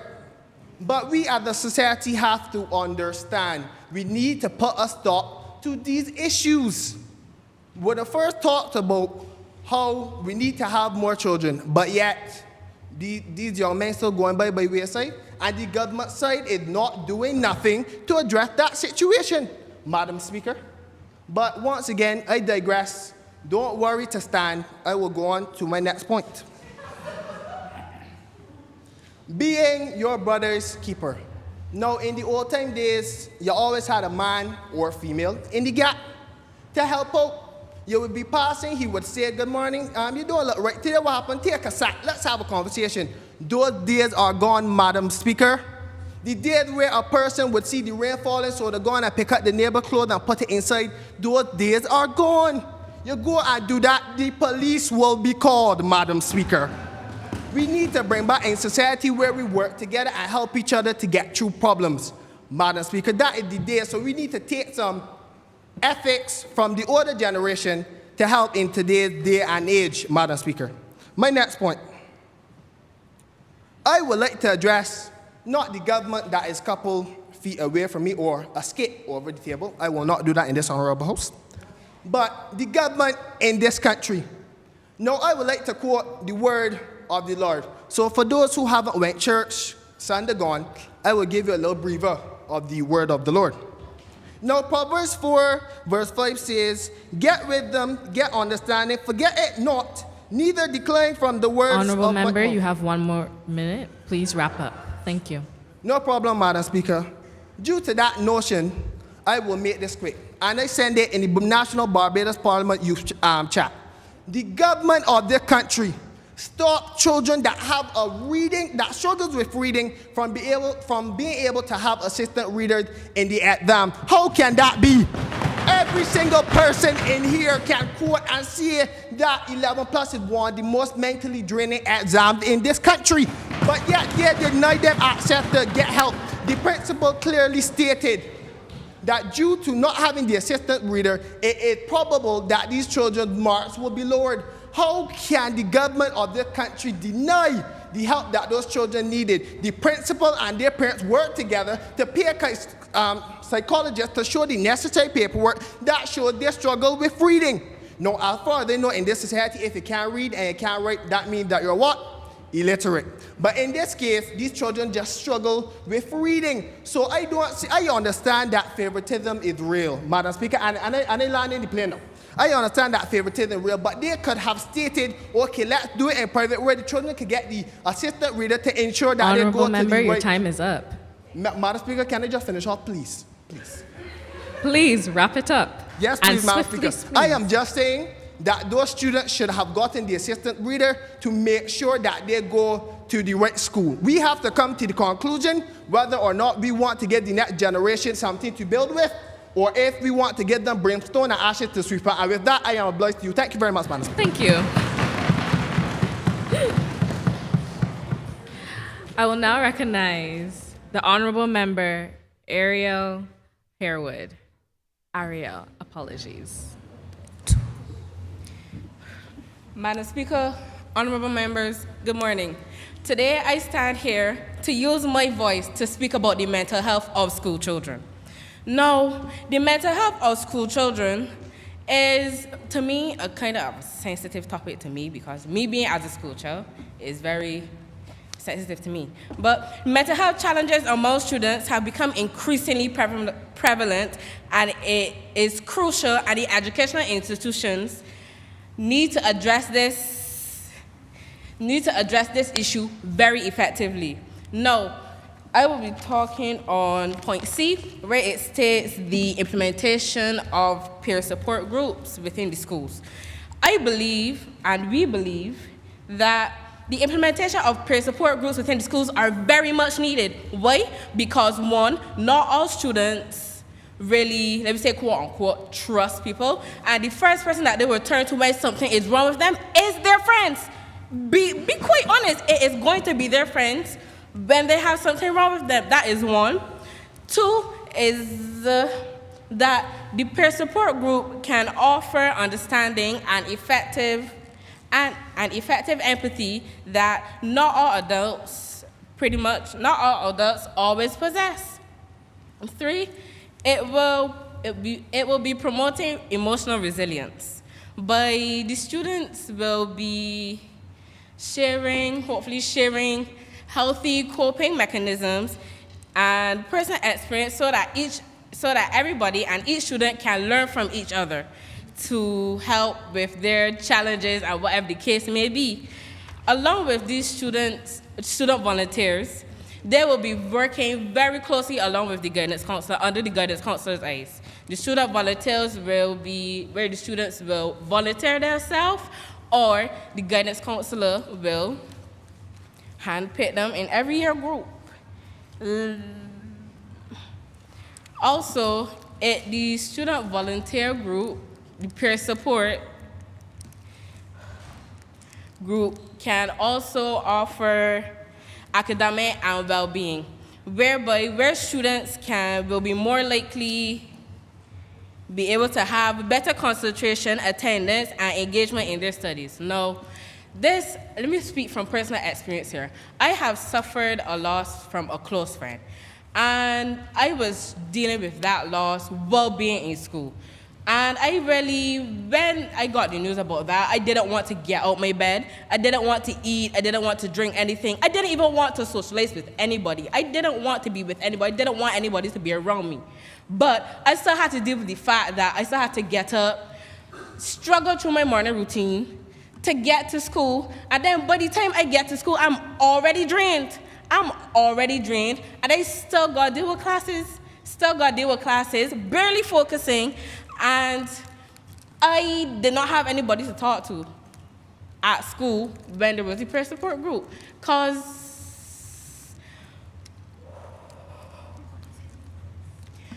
So that's why I believe the peer support group should. Honorable member, you have 2 minutes remaining. Please wrap up. Thank you. And the peer support group should really be implemented in every school. I heard, and I was told that the peer support groups are offered, the peer support groups are at some schools, but not every school. But what if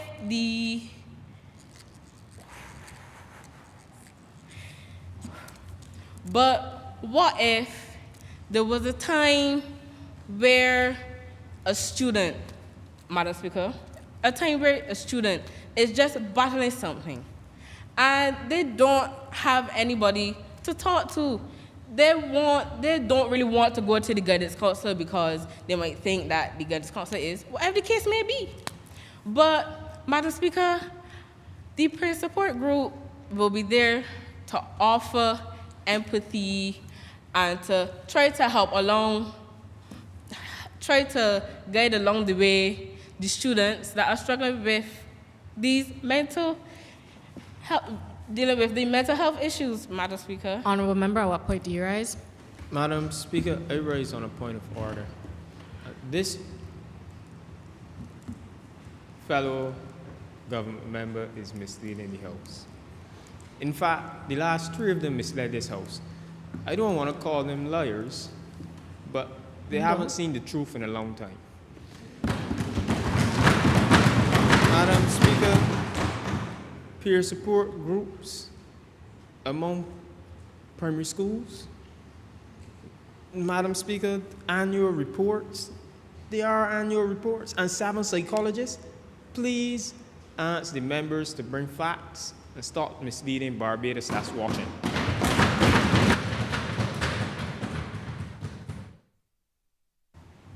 But, Madam Speaker, I can only speak about what I know, because within my school, the peer support group is not there.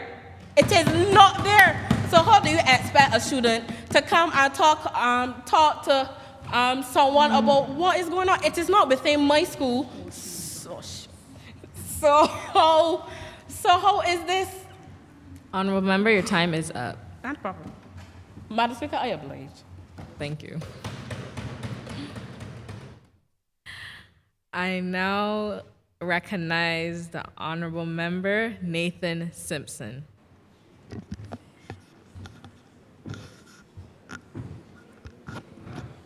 Good morning to you, Madam Speaker, and the members of the House. First, I wish to start by saying that mental health is not a destination, but it is a process. It's about how you drive and not where you're going.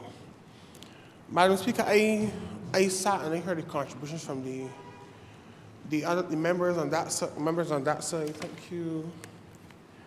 And some of the members on this side as well. And it is clear to me that some of them are delusional, because some of that side,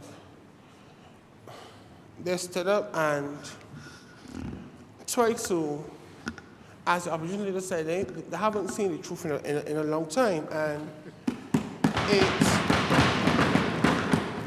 And it puzzles me, because a topic as important as mental health, it annoys me that we are not understanding the importance of a topic as serious and important as this.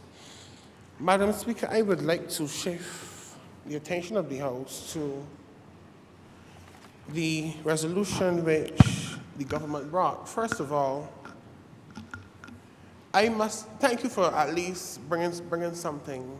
It may not be anything, but thank you for bringing something. I can't agree with certain parts of the resolution, but I have a few questions which I would like to be answered, because I cannot agree that this peer group is the right way to go. I think it is too much pressure putting on your fellow peers. How can you tell me that you're going to put a 7-year-old child to counsel? That is not realistic. I think that is, first of all, that is wrong and inhumane. How can you do that? You're adding added pressure to children that age. That is not something that I can agree with. And I would ask that the government go back and look at that. That is not was not a wise move. It is irresponsible. That is the job of a guidance counselor. What should be being done is that guidance counselor should be properly trained to do that, not somebody's child. That is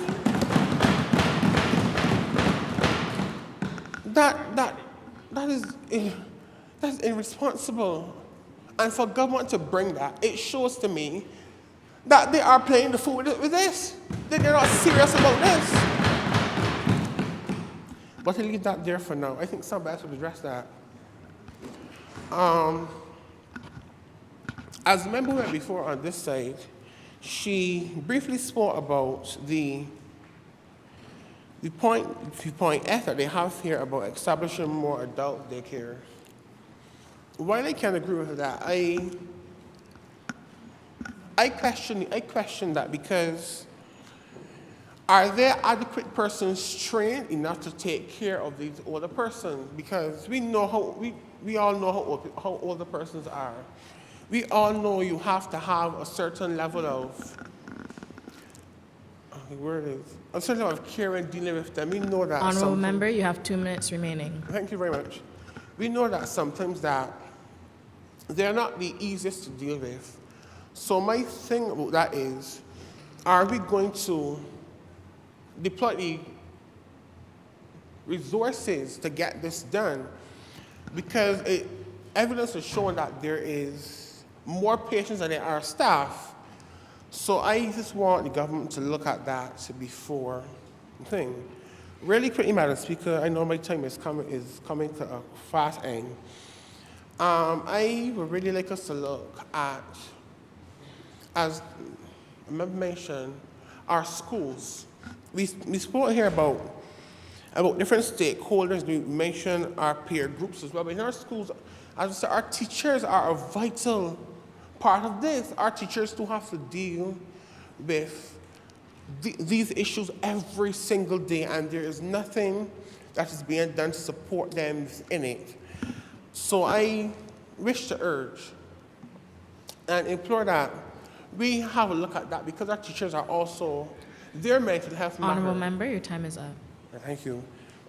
They are very important to this society, and I would like to thank you for your time, ma'am. Thank you for giving me a little extra time over. Thank you. Before we continue, I would like to acknowledge Mr. Tristan Ward, UNICEF representative, and Mr. Ryan Mosley, YES manager. Thank you for your time. Continuing, I recognize the Honourable Member Trinity Weeks.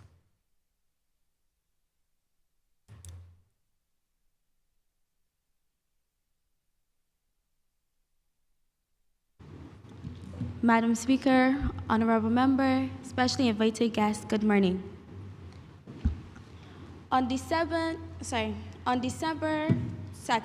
1993, a man was shot in the head attempting to flee from his hometown. Global headlines would speak of his death for months. His hometown was known as one of the most dangerous cities on earth. But recently, this city has been transformed. By the help of green spaces, like Green Corridor projects, this city was able to better urban lifestyle, better climate change conditions, contribute to employment, and most importantly, the mental well-being of others. This project, which brings multiple benefits to the city, is a clear example on how nature can not only solve problems when it comes to climate change, but also mental health. This city isn't a make-believe city. This city is Medellin. Medellin, Colombia is proof of what green spaces can do and provide for our society. Madam Speaker, I agree with this resolution. The opposition may say how, but today I'm here to say it's as simple as touching grass. When I say touching grass, I mean how we use our natural resources as remedies for mental illnesses. The effects of COVID-19. COVID-19 drastically affected the way we live. We had to be isolated. It was like we were in a prison, and it was like we were confined in a prison, and we were not able to go out. Outside activity was cut short. stated research in the World Health Organization mental health policy that introduced measures such as quarantine and isolation, elevated levels of loneliness, depression, harmful substance use, self-harm, and suicidal behavior can be expected, adding to already substantial burden of mental health. How do we replenish ourselves? How do we rebuild? Let's talk about community. No man is an island, no man is alone. Humans need community. Without a community, people feel more isolated. We already established major and minor parks, which are also a type of green space, but we need more of those parks in every community. Let's talk about the promotion. We must further promote green spaces through public awareness campaigns. We must make these green spaces worth looking at, worth enjoyable. Let's look at physical health. As it states, health is wealth. Not true. Health, our actual health, actually contributes to our mental health. Physical activity in green spaces have been defined as green exercise. These green spaces can be used to help promote recreational initiatives. Some of these solutions are an annual parish sport where each community come together with their own athletes and come out and have a good competitive fun, which will also conduct a food nutrition segment, sports therapy, and sports like swimming, cross-country, basketball, volleyball, and much more. Let's talk about how green spaces help and their benefit. Overall exposure to green spaces help tend to the beneficial effects on stress and mood, and in general population. Individuals have less mental distress, less anxiety and depression, get greater well-being when living in urban areas with more green spaces compared to those in less green spaces. Let's talk about green spaces that are our very own. Acknowledging our own green spaces like botanical gardens, or what my aunt like to call Barbados National Park. It has been a hotspot for social gatherings when it comes to picnics, sports, popular events, and much more. Let's talk about job opportunities, because I heard that there was something said from one of the opposition members when they were like, how green spaces can help promote job opportunities for many. The beautification and maintenance of these spaces require persons to help with their upkeep, and also it can help profit our agriculture. We are a country who is on the verge of going green. Green spaces can help promote the reduction of hot temperatures that be killing us most Bajans daily and help to reduce air pollution. Honorable member, you have 1 minute remaining. Yes, please, I'm wrapping up. Madam Speaker, we have the opportunity to chart a new course. We have the opportunity to start a new harvest. We have the opportunity to start on better conditions. The time for finger pointing and political pot shots are over. We all have a role to play to ensure our people have a good quality means of improving their mental health. So I say today, I hope that you all can agree that we need green spaces more. We need more green spaces. And with that, I oblige.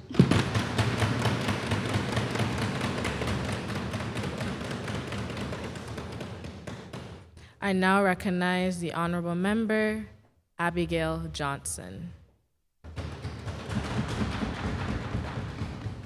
Thank you, Madam Speaker.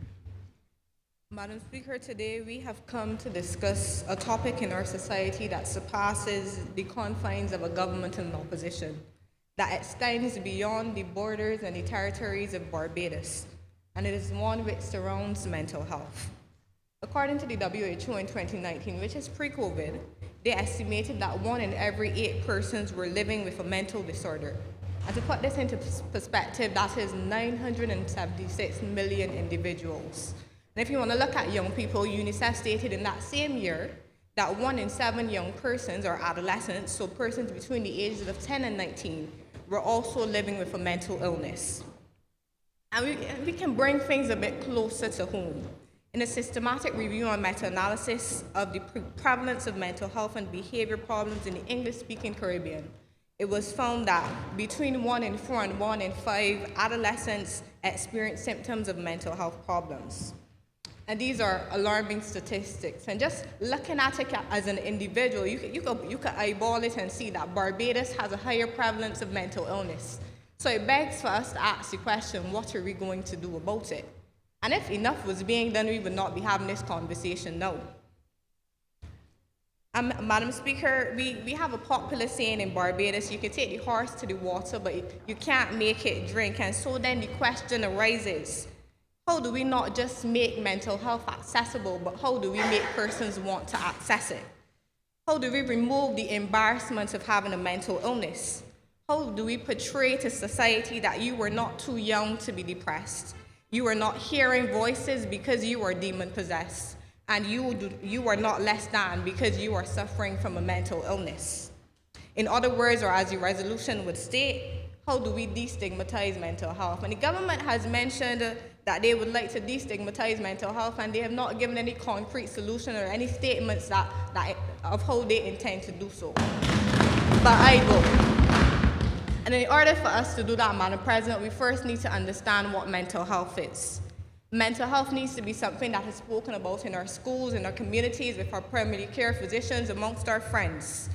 Madam Speaker, we have a large amount of resources that we can use to spread the message, whether it be social media, whether it be CBC, as was mentioned previously, whether it be radio programs or flyers, because we understand that this is a problem that it does not care how old you are, it does not care who you are, and we have to reach each generation, and that's our intention. So continuing along that line, Madam Speaker, when it is that we understand what it is and we can speak about it, the next is to know the signs, because if you don't know the signs, then you don't know what to look for in yourself and even in others. And global and regional statistics have pointed out that depression and anxiety are the most common, so those are where we should start with, because common things are common. And it is with the understanding that a depressed mood doesn't constitute the diagnosis of a depressive syndrome. Understanding that depressive syndrome may come along with symptoms of suicidal ideation, a change in your appetite. You may speak slow like I am, or you may even speak faster, and persons may note that. But understanding that each of these things can occur, because if you can't recognize something, why would you seek help? And those are the things that we need to do, and that is not what I'm hearing the government state, Madam Speaker. The next thing that we also need to include would be conversations surrounding suicide and self-harm, especially the correlation as it relates to alcohol and substance abuse. We recognize that many of the cases of suicide, there is a correlation between alcohol consumption, Madam Speaker, and what do we intend to do about that? And Honourable Member, you have 1 minute remaining. Thank you, Madam Speaker. In the interest of time, I'll try to move a bit faster. The next thing that I'd like to touch on, Madam Speaker, is the point of the resolution which speaks towards where the government states they like to create incentives for psychiatry students. And Madam Speaker, I ask the question, is it really a problem with interest? If the Doctorate of Medicine and Psychiatry has a set amount of positions, regardless of how many persons are interested, if you have a set amount of persons, that set amount will graduate. So where is it? What does it have to do with interest, Madam Speaker? And we look at the Mental Health Atlas for 2020, which pointed out that we had 20 non-governmental and governmental psychiatrists. It also pointed out the 4 psychologists that were had.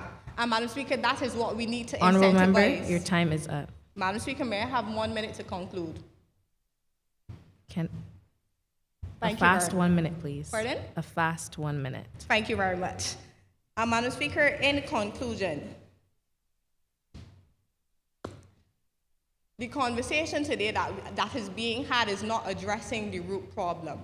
The seeds of distrust and mistrust and even are sown deep in the Barbadian society, and mental health, in essence, has become somewhat of a provocative term, with persons knowing that this is something that can happen, but it can't happen to me. And Madam Speaker, that is what we need to address. The stigma against HIV was not fought with jingles, Madam Speaker. It was fought with action that took time, and that is what we need to put in. And in conclusion, Madam Speaker, in the words of Matthew High, mental health problems don't define who you are. They are something you experience. You walk in the rain, you feel the rain, but you are not the rain. I am obliged.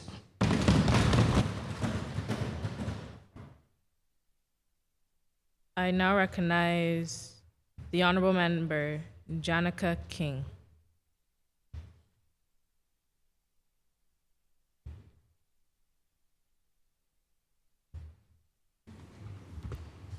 Madam Speaker, honorable members, good morning.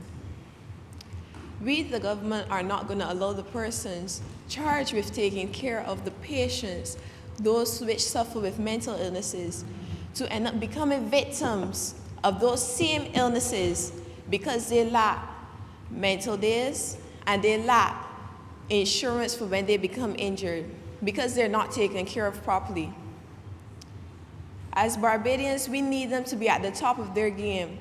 We need, when it comes to medicine, working environments, and most importantly, different forms of therapy. We cannot afford to have the ratio of psychiatrists to patients this low. It cannot be this bad. It cannot. How can we expect these psychiatrists and social workers to do an effective job when they're not supplied with the right technology, top of the line medication, and not the correct working environment? How do we solve this problem? The government has been encouraging students to go into the mental health care field. We offer scholarships, but it only pertains to autism. We plan to change this. We plan to offer scholarships over a wide area of psychiatry because psychiatry can go into many different fields. By doing this, it will stop the short staff, it will stop our healthcare workers from being stretched thin among the wards. We visited the psychiatric hospital, and we saw that they are stretched thin. Many of the workers are overworked, and some may say they do not have the proper technology.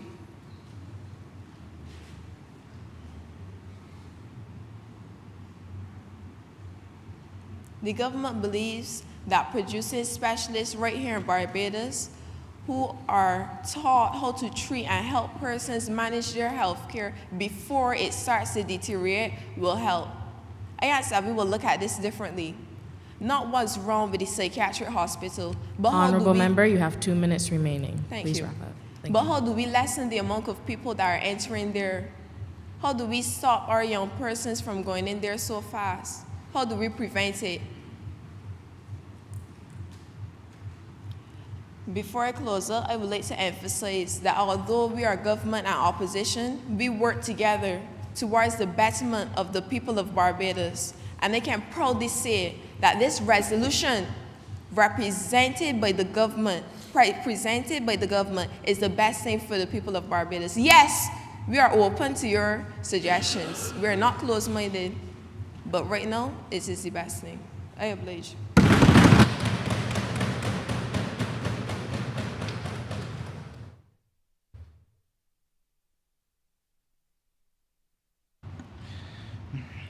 Madam Speaker, I beg to move that this sitting be suspended for 15 minutes.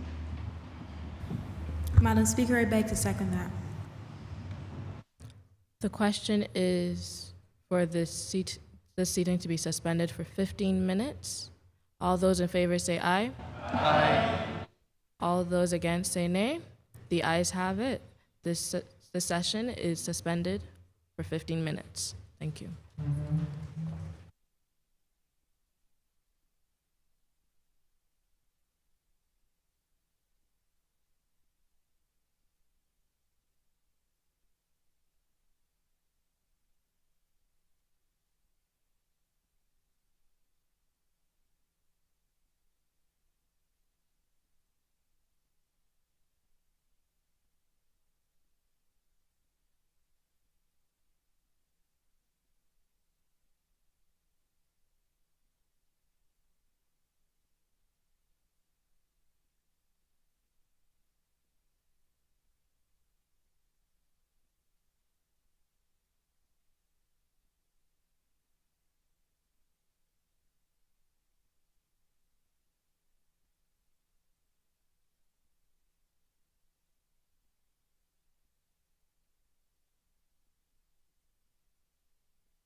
1, 2.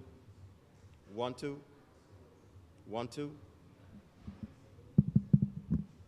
1, 2. 1, 2. 1, 2. 1, 2. 1, 2. 1, 2. 1, 2. Yeah.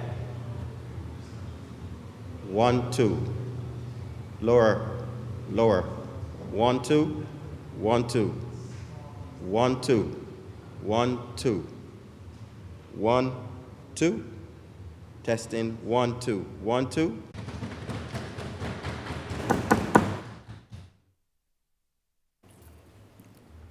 Thank you, Madam Speaker.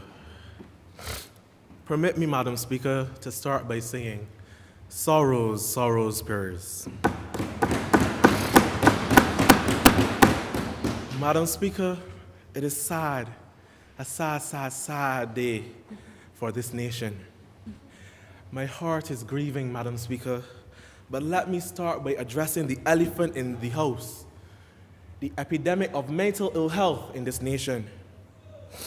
Madam Speaker, my honorable members on the other side of this aisle clearly have never been impacted by such instances of mental ill health, but only brought a resolution, Madam Speaker, reflective of mental health. Madam Speaker, we need to really look at the concept of mental health and mental ill health. Several of the resolutions presented here today look at mental health, but don't look at the rehabilitative process of bringing persons who have already reached the stage of breaking back into society. And I would like to bring a quote to you, Madam Speaker, from Henrietta Ford, Executive Director of UNICEF, who states, "Too many children and young people, rich and poor alike, in all four corners of the world are experiencing mental ill health, and we have never seen before. This is the silent emergency of our times, and has no borders or requires urgent attention." End of quote. According to UNICEF, for every child in November 2019, and I quote, up to 20% of adolescents globally experience mental disorders. 3 out of 4 adult mental health problems begin during childhood and adolescence, and an alarming proportion of adolescents, 5 to 10%, and in some cases in other countries, 15%, and low and middle income countries attempt suicide. Now, Madam Speaker, my colleagues that spoke before me, especially the leader of opposition, brought up the concept of suicides in this country.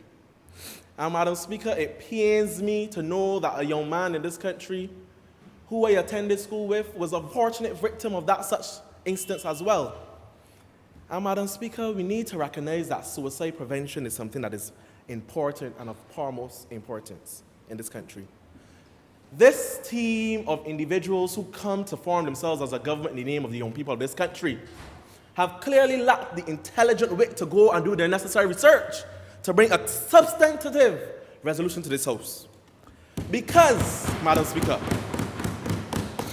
for the past 3 years, the Caribbean young people have been coming together to put together a call of action with 4 main calls, led by young people of Barbados in the movement of Let's Unpack It, led by Dr. David Johnson in the making. God will decree and declare that he will get his doctorate, and Chelsea Jordan.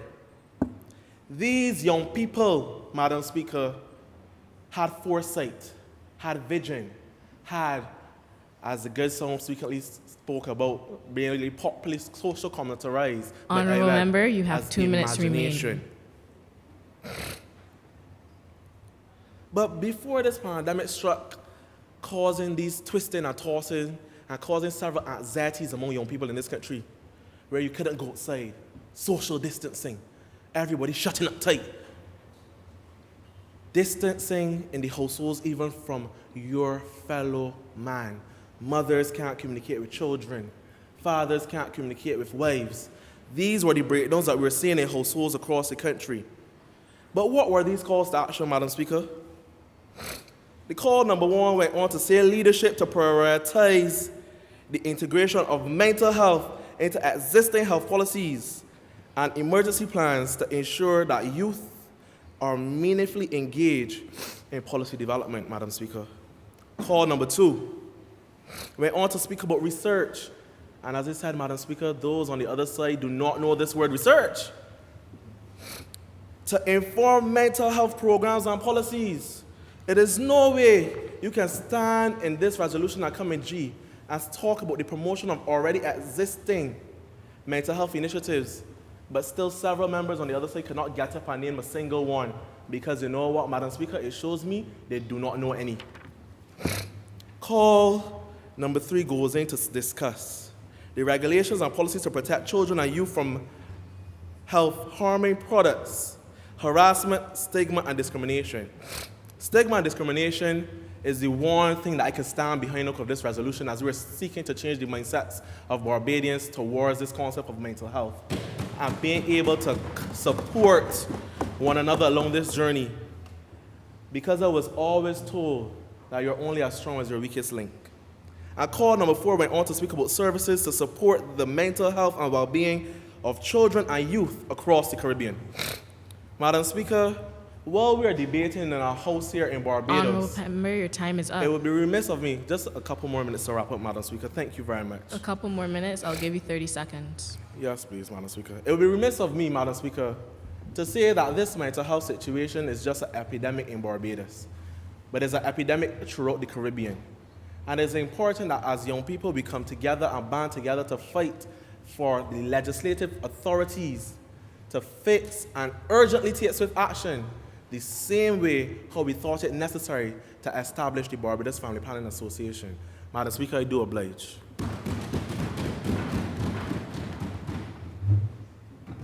I now recognize the Honorable Member Janika King.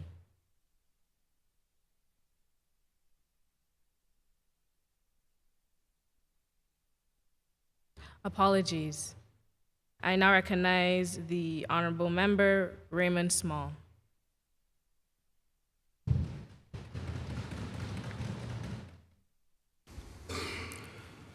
Thank you, Madam Speaker. Good afternoon to all honorable members of the House. From all of the previous speeches that members of the House would have contributed, you can understand how important this topic is for us. Now, I am especially glad to be here today because I feel as though I can finally express my views on this topic, mental health. This is a topic that I've always, well, for the last few years, I took an interest in because during the COVID pandemic, I noticed a lot of my friends and families I noticed these moods and behavioral changes, and I understood that the pandemic impacted everyone significantly, but curiosity led me to research how it mentally affected us. Mental health challenges can affect anyone, young or old, rich or poor. And as a young man, today I want to express my concerns for the elderly people of Barbados. It goes without saying that the elderly people have the most experience in life. And this means that they would have gone through the ups and downs, and in most cases, worked almost their whole lives. And I know life is not easy. Between working every day, trying hard to make ends meet, having a child or children that you have to take care of, and along the lines, losing friends and family members, not to mention the financial struggles. It is hard. Life is hard generally. Now imagine experiencing these struggles for 40, 50, 60 years. And this is why I consider, or I see the elderly people as heroes. Because while most of them might not have fought in wars, they did have to battle the struggles of life. And they are still going. They are still going. Now, I love and respect all senior citizens. I have a grandmother who helped raise me into the young man that I am today. Honorable member, you have 2 minutes remaining. Thank you. And for that, I am forever grateful. And that is why I am here today, Madam Speaker, to shed light on point F in this resolution. We need to provide our senior citizens with more daycare facilities. We cannot forget about our senior citizens who live alone, the ones that have no one to share a laugh with or have a chat with about maybe the old days, and the ones with disabilities, no assistance with cooking and cleaning, and are constantly feeling alone in the household. Now, loneliness. Honorable member, your time is up. I would like to ask for just at least 30 more seconds or a minute to finish up and conclude. 30 seconds. Madam Speaker, with the establishment of more adult daycares, we can provide more of our senior citizens safe, supportive communities and comforting social environments. Thank you. With that, I oblige. I now recognize the honorable member, Kaylan Aline. In Barbados, there's a serious psychologist shortage. Our psychiatric hospital, there are 3 clinical nurses having to see 70 plus patients in one day, having to take a break, have lunch, properly complete their job, and be able to breathe through all of this. How are we saying that we're injecting this 10% into the psychiatric hospital? Sorry, Madam Speaker. Good morning, Madam Speaker. How are we saying that we're injecting this 10% into the psychiatric hospital and saying that it's not enough? Maybe if this government focused on the real issues, the overwork, the underpaid, the undertrained persons within said institution, instead of focusing on building a new building every time an older one begins to run down. Focus on that one nurse who is going home, too tired to do anything for their child, having to struggle at the end of every month because the cost of living in Barbados is too high. Focus on that one psychology major student wants to come back home, but they do not have the opportunity to do so. Also, how are we sending members of the Barbados Police Service to collect persons who have been mandated by the court to have an assessment at the psychiatric hospital? Many persons within the BPS have the most basic training possible on how to deal with persons suffering with mental illnesses. And for the persons on the government side who decide to hide behind being labeled as the 3rd ranked at the recent SIDS conference for the most 3rd rank in the most mental health resources within the Caribbean, shame on you. In closing, mental health is a problem that basically everyone has suffered with at some point in time. And as Matt High said, mental health problems don't define who you are. They are something you experience. You walk in the rain and you feel the rain, but you are not the rain. Madam Speaker, I oblige.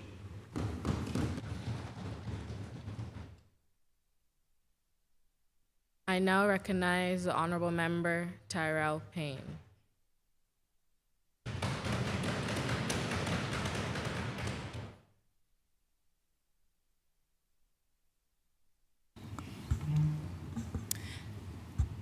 Thank you, Madam Speaker, for your acknowledgement. Madam Speaker, I wish to begin my speech by emphasizing the point that no one should ever feel ashamed to talk about their mental health. And this is not the case in many situations. Madam Speaker, July 7th, July 21st, August 3rd, 2022, 3 days, 2 weeks apart from each other, in this Barbados, and this hurts me deeply to say this, in our Barbados, we lost 3 men to suicide. Madam Speaker, now more than ever, we're hearing more conversations about men and their mental health. And we understand that there is a fundamental issue that we need to address. Madam Speaker, mental health issues in men are caused by a number of issues, from family-related issues, financial stressors, and even the onset of physical illnesses. Madam Speaker, however, the issue comes when men suppress their emotions and they don't feel comfortable enough to speak out about their mental health issues and about the issues that they're facing. Because, Madam Speaker, of the stigma attached to it, society's expectations, and traditional gender roles. Madam Speaker, studies done all across the globe show that more significant proportion of females report common mental health issues when compared to men.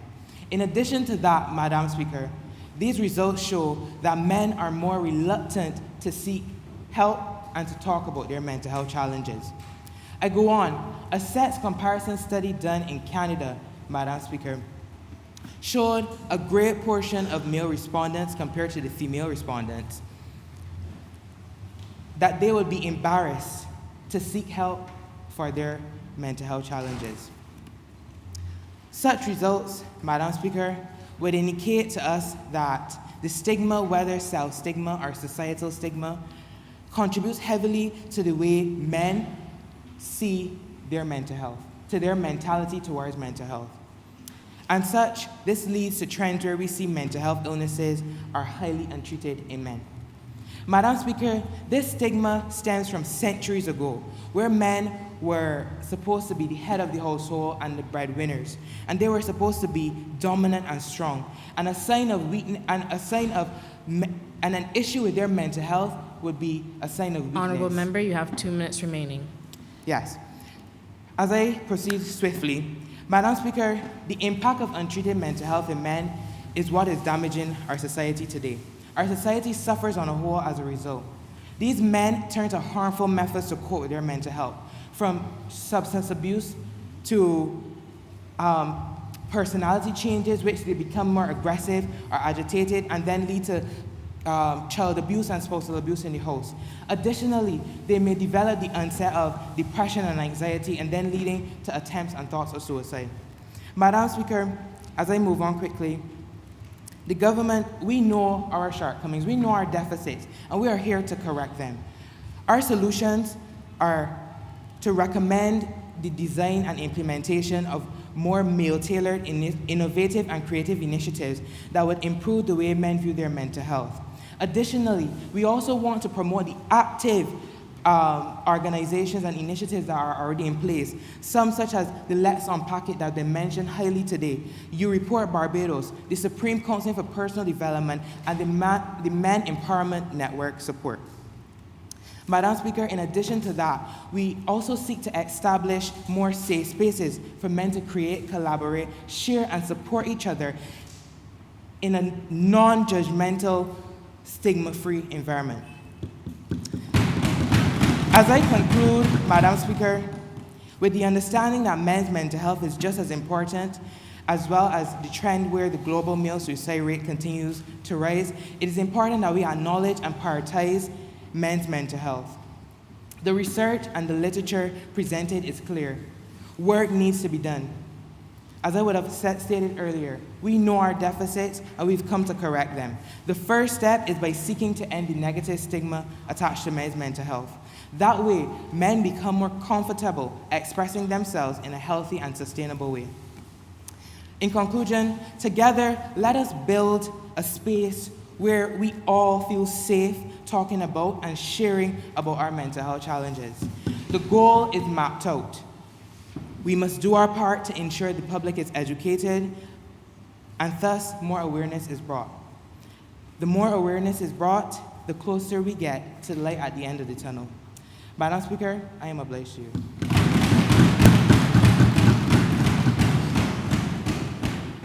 I recognize the Honorable Brianna Hardy.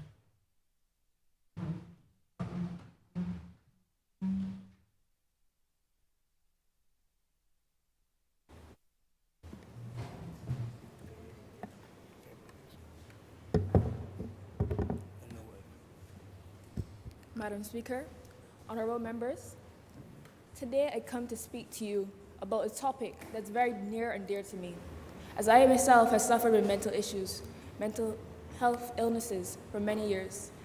I've seen friends and family members, and I'm sure we can all take just one moment to think of one person impacted by a mental illness. Now, if every single one of us can think of one person, and I know we can, we should know how important mental health issues are in Barbados. This is why the issues of Barbados' limited mental health resources means it can't tackle the rising number of mental illnesses. It can't tackle the risk of poor mental health to the country's development and the other negatives accompanied by the resources. Thus, it is of utmost importance that we address these issues, that we put in place the necessary policies to ensure the stability of Barbados' mental health sector. Now,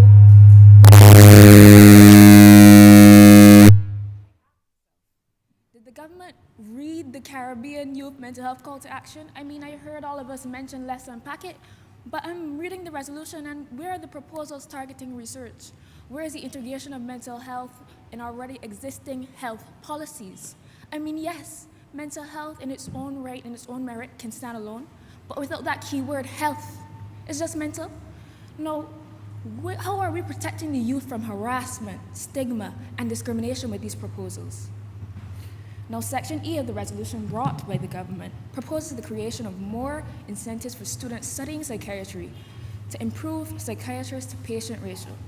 Now, in theory, this sounds like a brilliant solution to a large problem in the mental health sector, as the ideal minimum ratio, according to the American Psychiatrists Association, is 10 psychiatrists to 100,000 patients. And as of 2007, Barbados has 4 psychiatrists to 100,000 patients. Now, Madam Speaker, we are more than 50% below the bare minimum, Madam Speaker. Now, from a financial standpoint, it's not as simple as just putting in place more initiatives to get people in the psychiatry sector. Honorable member, you have 2 minutes remaining. I'll land the plane, Madam Speaker. To put it into perspective, say the government decides to allocate what money? The money from the education sector that would take away from the subsidized education from others, or would they take the money that we've allocated 10% to mental health, which, by the way, as of the 2022 Atlas, 100% of this 10% goes toward the psychiatric hospital, which, by the way, is struggling with this. So how are we allocating these funds? How are we paying for these policies and projects? How are we getting this done? I find the government has overlooked an integral aspect of mental health policies, finances, and it's disheartening, honestly. Now, as a country saddled with $7.19 billion in US debt, it's integral that we take into account how are we going to equitably allocate these finances? How are we going to ensure that everyone has equal access to education, to mental health resources? How are we going to do this with these policies that were presented today? We must do better with budget distribution. In closing, I urge the government to consider the reallocation of the finances, to look into the youth mental health call to action from the LUI that we of course, we stated, and to implement the pertinent policies needed to ensure stability. Your time is up. Madam Speaker, if I may, 30 more seconds to finish up. To implement the pertinent policies needed to ensure the stability of mental health sector. As policymakers, it is our duty to ensure the mental health of our citizens. Ignoring or implementing insufficient strategies will do nothing but a great disservice to our country and our moral obligation. In light of these arguments, I urge my esteemed colleagues to prioritize the development of mental health policies in Barbados. Madam Speaker, time for action is now. Let us be remembered as the leaders who recognize the importance and urgency of mental health issues and took necessary steps to address it. Madam Speaker, I'm obliged to you.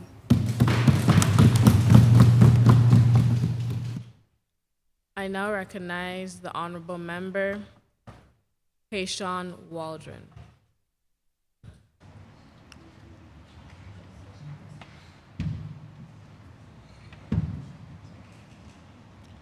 Madam Speaker, distinguished guests, honorable members. Imagine a world where silent struggles hide behind masks of false smiles.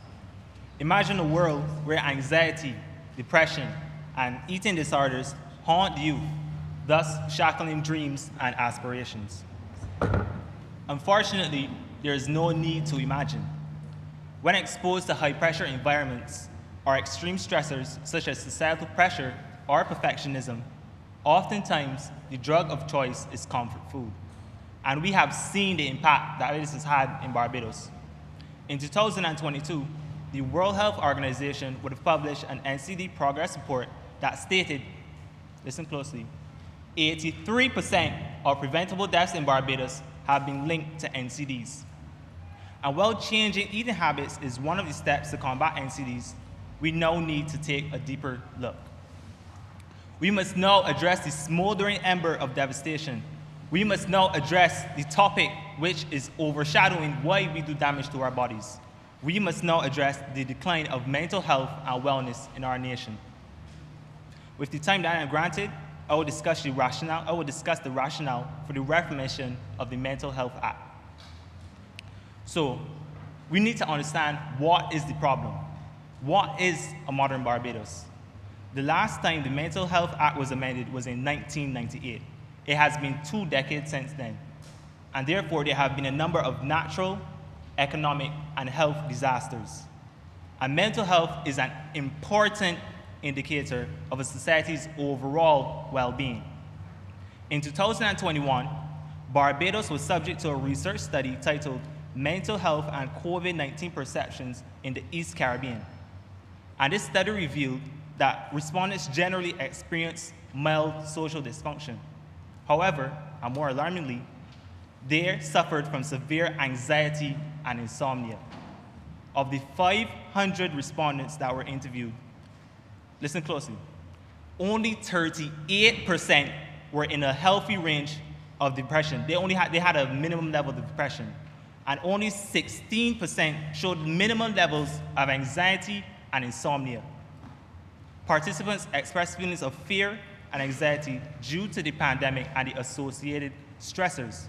And this is a problem because it causes impaired relationships, reduced economic income, and a continued strain on health services. So the solution is this.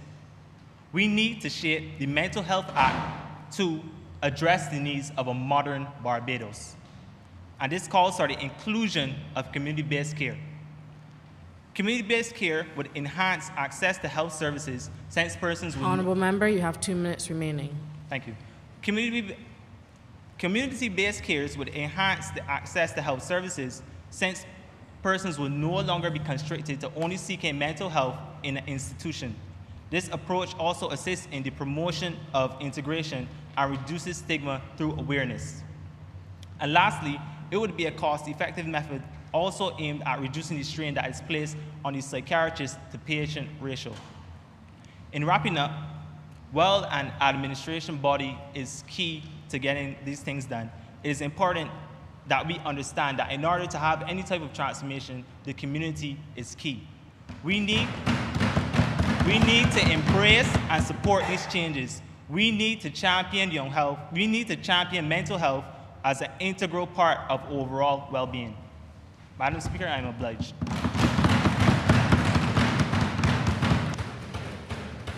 I now recognize the Honorable Abby Tanis.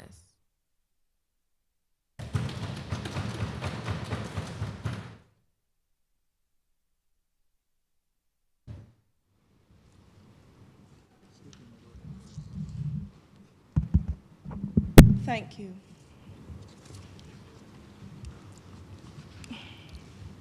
Good afternoon, Madam Speaker, honorable members, specially invited guests. Now, as we know, the topic for this debate is mental health. What is mental health? Mental health is defined by the World Health Organization as a state of mental well-being that enables people to cope with the stresses of life, realize their abilities, learn well, and work well, and contribute to their community. Now I would like to read for an extract of statistics from the Barbados Global School-Based Student Health Survey 2011. It says most adolescents have good mental health. However, physical, emotional, and social changes that occur during adolescence, coupled with exposure to poverty, physical and/or sexual violence, harsh parenting, and peer bullying, can make adolescents vulnerable to mental health problems. Other risk factors that contribute to stress during adolescence include the quality of one's home life, relationships with peers, pressure to conform to peers, exploration of sexual and/or gender identity, and the negative impacts of social media. Some adolescents are subject to stigmatization, discrimination, and exclusion, and lack of access to quality support and mental health services. Parental and peer relationships are very important to adolescent mental health. Teenagers with friendship and close ties to their parents and guardians tend to be more adaptive to stress, report being happier due to increased feeling of uniqueness, and are likely to do better academically. In addition, they tend to have higher self-esteem and higher self-confidence and may be more assertive. In Barbados, only 6% of adolescents ages 13 to 15 reported that they have no close friends. And at the same time, only 30% of adolescents have parents and guardians who understood their problems and worries, and only 38% had parents and guardians who knew what they were doing in their free time. The glaring omission of this resolution is the failing identity to the root cause of mental health in the first place. Where in this resolution does it speak to supporting and understanding the importance of a positive adult role model in an adolescent's life? Where in this resolution does it speak to the importance of poverty or mental health, not just in the youth, but in adults as well? Where in this resolution does it speak to the importance of physical and/or sexual violence in adolescents, in our adolescents? And where in this resolution does it speak to the harsh parenting and peer bullying that can make our young people vulnerable to mental health problems? So is the government suggesting that by omission from this resolution that these issues are so unimportant that they do not deserve their own focus in this resolution? Keep in mind that they said, and I quote, that the BNYP, in the name of the people of Barbados, and in particular the young people, supports and advocates for the holistic treatment and destigmatization of mental health and the prioritization of mental health. So I am happy that the government has recognized the need to attempt to highlight the issue of mental health reform, and I am elated that the government Honorable member, you have 2 minutes remaining. Thank you. And I'm elated to see that the government sees that peer support is the only solution that needs to be addressed in youth. However, I repeat the call for a research-based approach to policy solutions, and it is fine to say that, okay, we need peer support in our youth, but that is only okay after they have reached a certain age. But all the studies on mental health show that by the time children are in their environment to receive peer pressure report, they are already suffering from some type of mental illness. Your time is up. Okay. Can I have that? In closing, Madam Speaker, I think I can speak for my colleagues when I say that we are in agreement with the motion that mental health needs to be prioritized, and that we are in a mental health crisis.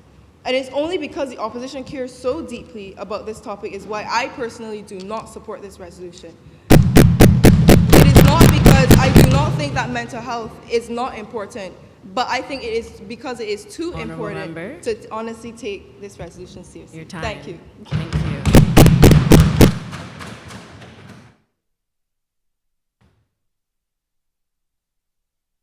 I now recognize the Honorable Member LaShante Sobers.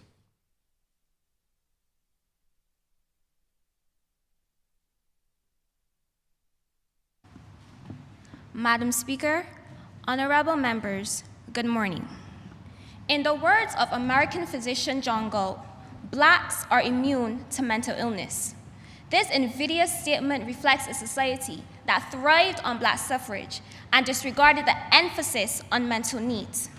If there was ever any truth to this statement, it would mean that I, a descendant of African slaves, you, Madam Speaker, and you, my honorable members, would never have to encounter mental health or illness issues. No, mental health is not discriminatory. It is not gender specific. Anyone from any walk of life can experience it, and it carries dire consequences. But what exactly is mental health? The World Health Organization defines mental health as, and I quote, a state of mental well-being that enables people to cope with the stresses of life, realize their abilities, learn well and work well, and contribute to their community.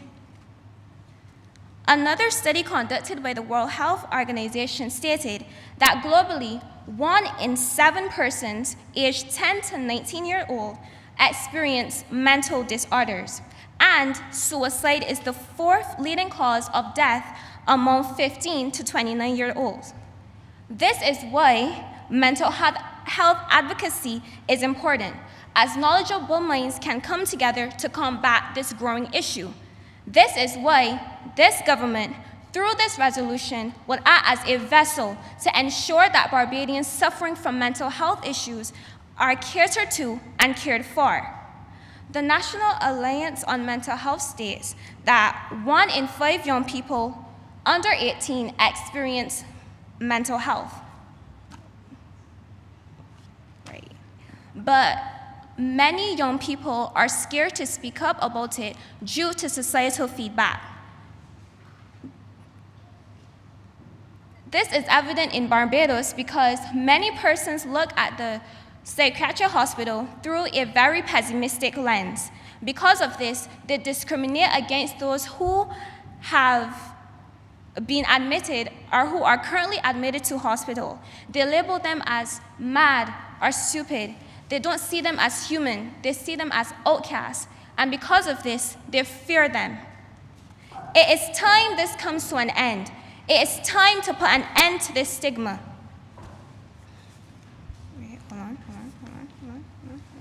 Right.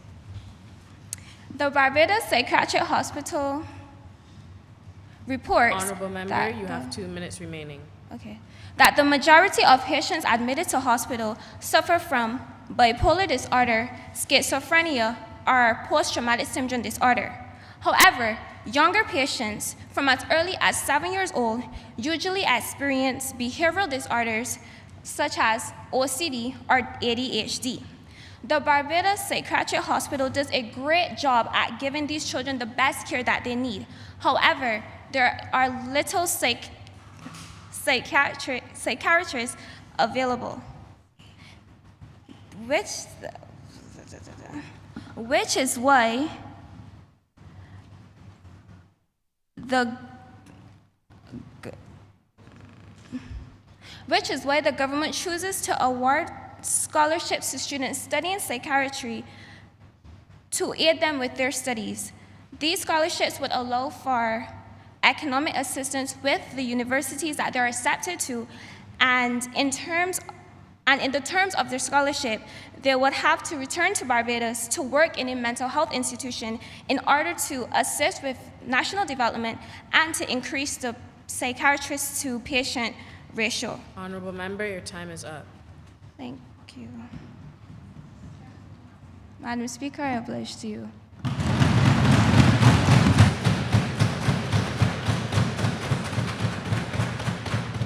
I now recognize the honorable member, Joshua Harris. Good afternoon, Madam Speaker and honorable members of this House. Emancipate yourself from mental slavery. None but ourselves can free our minds. Words from the late, great Bob Marley. Madam Speaker, my question is, how do we do that? How do we free our minds? Madam Speaker, I'd like to argue that the people of Barbados need resources. And this resolution is inadequate as it does not address the lack of resources available to Barbadians.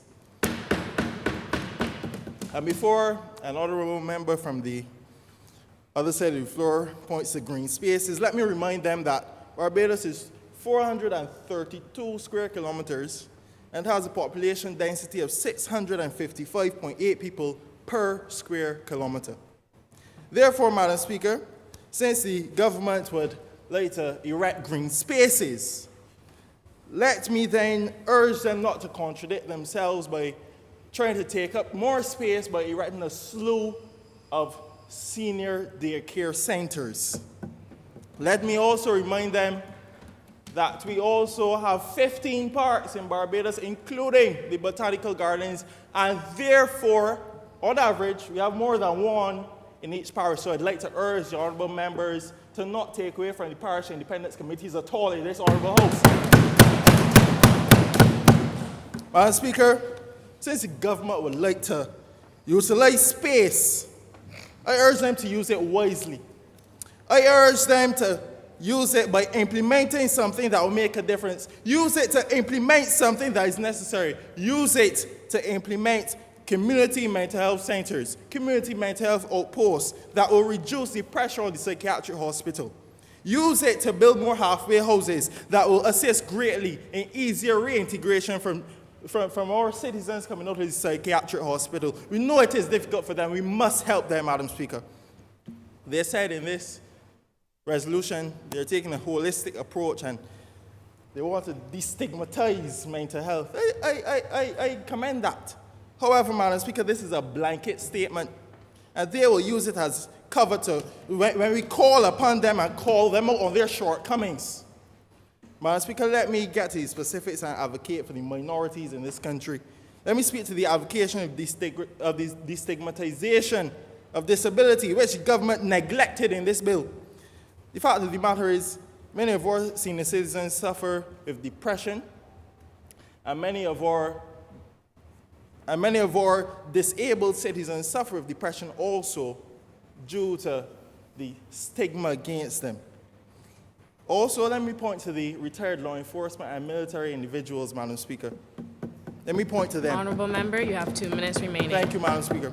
Of whom 19%, one in five, suffer from PTSD. We must make it easier for them to receive treatment, and dare I say, free of charge. Also, Madam Speaker, we need to sensitize our youth who show some measure of insensitivity when they post on social media. A study carried out by Dr. Sanjay Gupta showed a direct link between social media and the destruction of mental health in our youth, which social media causes severe depression in 7% of them, and anxiety disorder in 20% of them, Madam Speaker. As a youth parliament, we need to combat these things in this bill for it to be effective. I'd like also to ask them about the peer support groups. I want to know if your peers are supporting you, if you're prioritizing that and taking away from the tuition time of your fellow peers. That does not make sense, Madam Speaker. It doesn't make sense. But, Madam Speaker, I will end by using a variation of a quote from President John F. Kennedy in the United States. The cost of freedom is high, but Barbadians have always paid the price. Madam Speaker, it's time that we must make it cheaper for them. We must not take the path of surrender or submission. And actually close now by quoting our Prime Minister, the Honourable Mayor Moore Motley, by saying no retreat, no surrender. Thank you, Madam Speaker.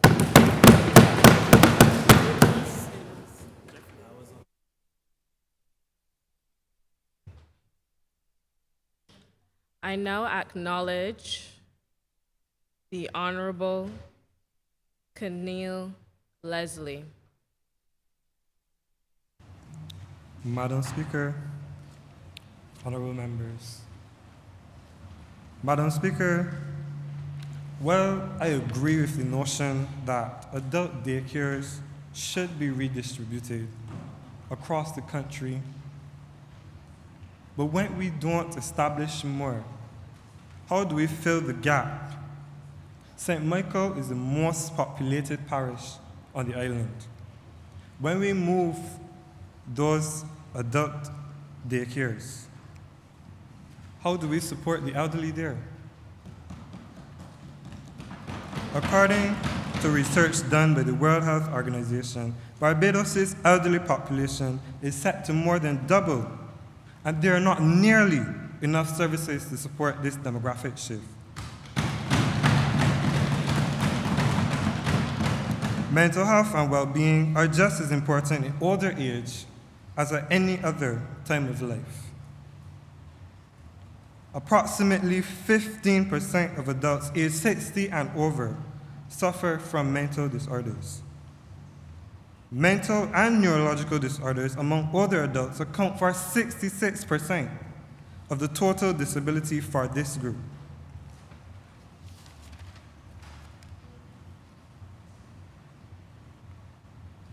Now, an honorable member alluded to the finances. The cost of the services may be expensive. Undertaking the establishment of more facilities, such as adult daycares, can be out of budget. But to support our elderly. Honorable member, on what point do you rise? I rise on a point of order because clearly the honorable member on the other side has not listened to my solution. I said that they should conduct surveys so that you can know how to adequately relocate member, and... That is not a point of order. Please sit down. My bad. Thank you. My bad.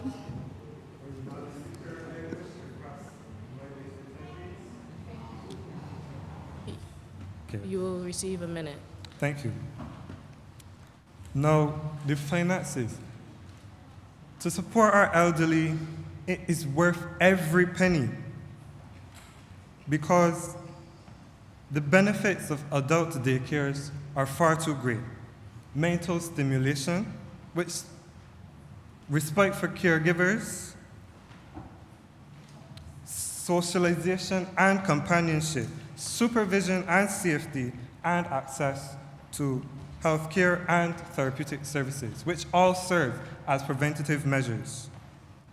And it also moves the burden of the psychiatric hospital and pushes it into the community. Madam Speaker, another member, honorable member, asked, why only the old persons? Now I cannot answer that question because the government in the resolution has stated we address mental health holistically. So I answer why the old persons? And the honorable member has answered it in their own speech. Honorable member, you have 2 minutes remaining. Thank you. As the old persons would say, the Edos, in the old time days, ethics from the older generation. If we do not support the older generation and their mental well-being, how would we know of these things? In conclusion, the elderly, great-grandma, great-grandpa, great-auntie, great-uncle, your ever so nosy neighbor who has lived in the same old shadow house for what feels like forever, the custodians of tradition and the pillars of society. Provide them with the services they need and deserve so that they may live in bliss and age with grace. I oblige to you, Madam Speaker.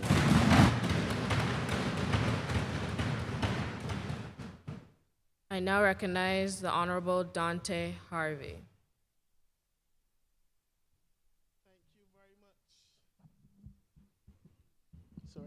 Thank you very much, Madam Speaker. Madam Speaker, I sat here for over the last 2+ hours, 3, being told, and listened to the members on the other side justify the unjustifiable. Madam Speaker, this is a problem, and I personally would have felt more inclined to listen to the other side if they have begun and say, we, the government, have failed our people. Madam Speaker, I can get to the point. Madam Speaker, we are talking about lack of mental health days. I raised the point before in another setting. We have not urged or we have not deployed or asked for the Ministry of Labor, Social Security, and the third sector to be a part of this change. Madam Speaker, unemployment is one of the main causes of poverty in this country. Madam Speaker, cost of living being so high is one of the next forms of poverty in this country. Madam Speaker, the government has failed to outline or to task the following related grades or the following related people. Madam Speaker, the Christian Association of Barbados, the Evangelical Association of Barbados, the Muslim Association, the Interreligious Organization. We're talking about a lack of psychiatrists and psychologists in this country, Madam Speaker. Madam Speaker, to become a reverend or to become a senior member of the church, we have to study psychiatry. Madam Speaker, if we use our reverence and we move from the notion of separating church and state and bringing back church and state together to help move forward and to help this crisis of mental health in Barbados, we will be on the right trajectory. Madam Speaker, when I listen, I believe in another life I'm called to pastoral ministry, Madam Speaker. Madam Speaker, mental health is like the story of the sheep, the 99, and we must go back for the one, Madam Speaker. Madam Speaker, no one in the Bible was tested and tried more than Job, Madam Speaker, and Job had faith as small as a mustard seed in the man of God.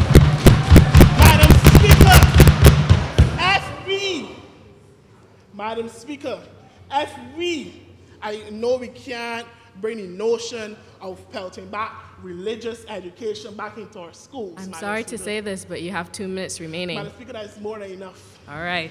Madam Speaker, if we go back, we can't bring the notion of pelting back religious education among our youth because of the charters and stuff from UN, Madam Speaker. But if we include our reverends and our pastors in our communication on mental health, we will be able to see the light at the end of the tunnel.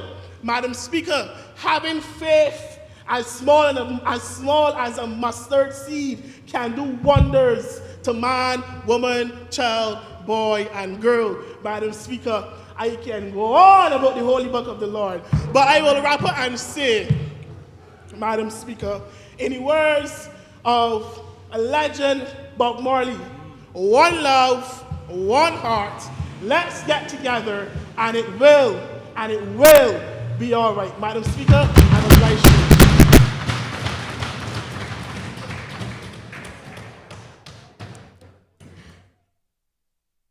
I recognize the Honorable Janae Herbert.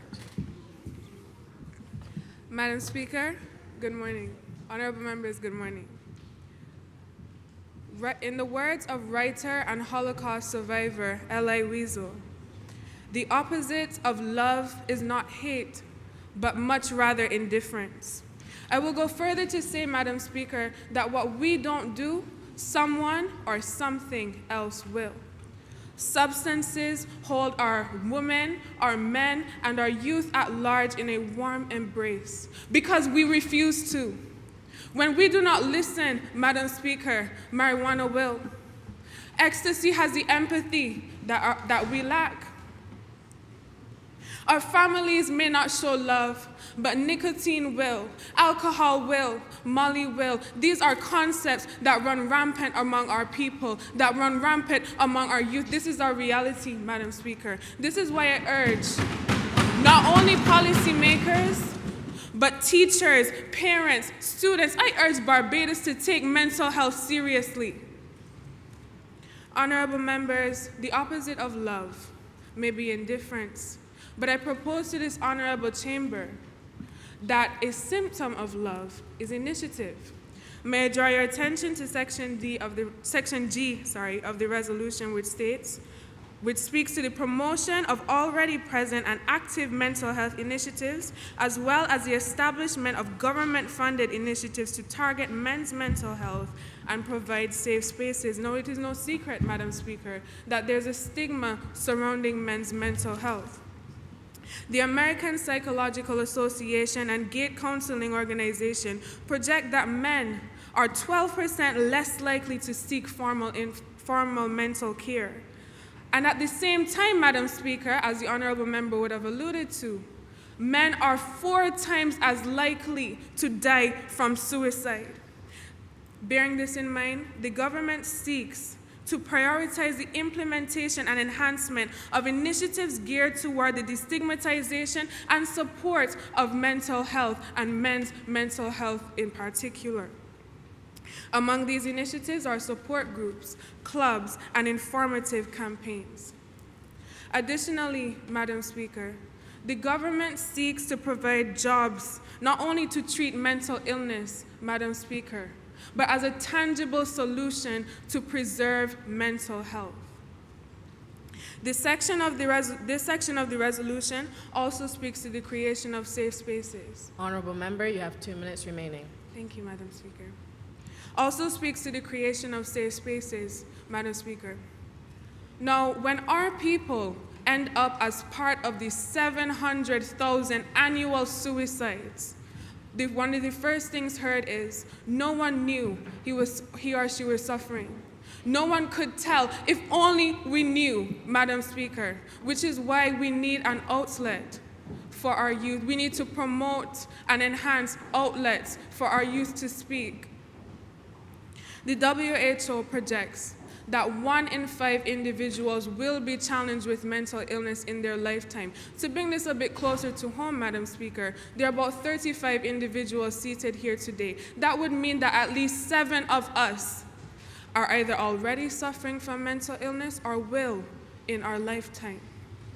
Madam Speaker, I chose to bring this statistic close to home, Madam Speaker, because I think it is important that we recognize that there are real struggles behind statistics, and as the honorable member before me would have said, that there are faces that lie behind facts. Madam Speaker, prevention is better than cure. But in a situation such as this, where lives are at stake, where mothers, fathers, sons, daughters are being lost, prevention is our only option. A representative from the psychiatric hospital would have alluded to the fact that anyone with the ability to think, feel, or imagine has the capacity to develop a mental illness. What this means, Madam Speaker, honorable members, is that anyone can be subject to mental illness at any point in time. Honorable member. Thank you. That anyone may be subject to mental illness at any point in time. As I stand here in support of this resolution, I seek to remind you, honorable members, that this resolution is not only for the benefit of those already suffering with mental illness, but for the protection of each and every single Barbadian. And on that note, Madam Speaker, I'm very much appreciative.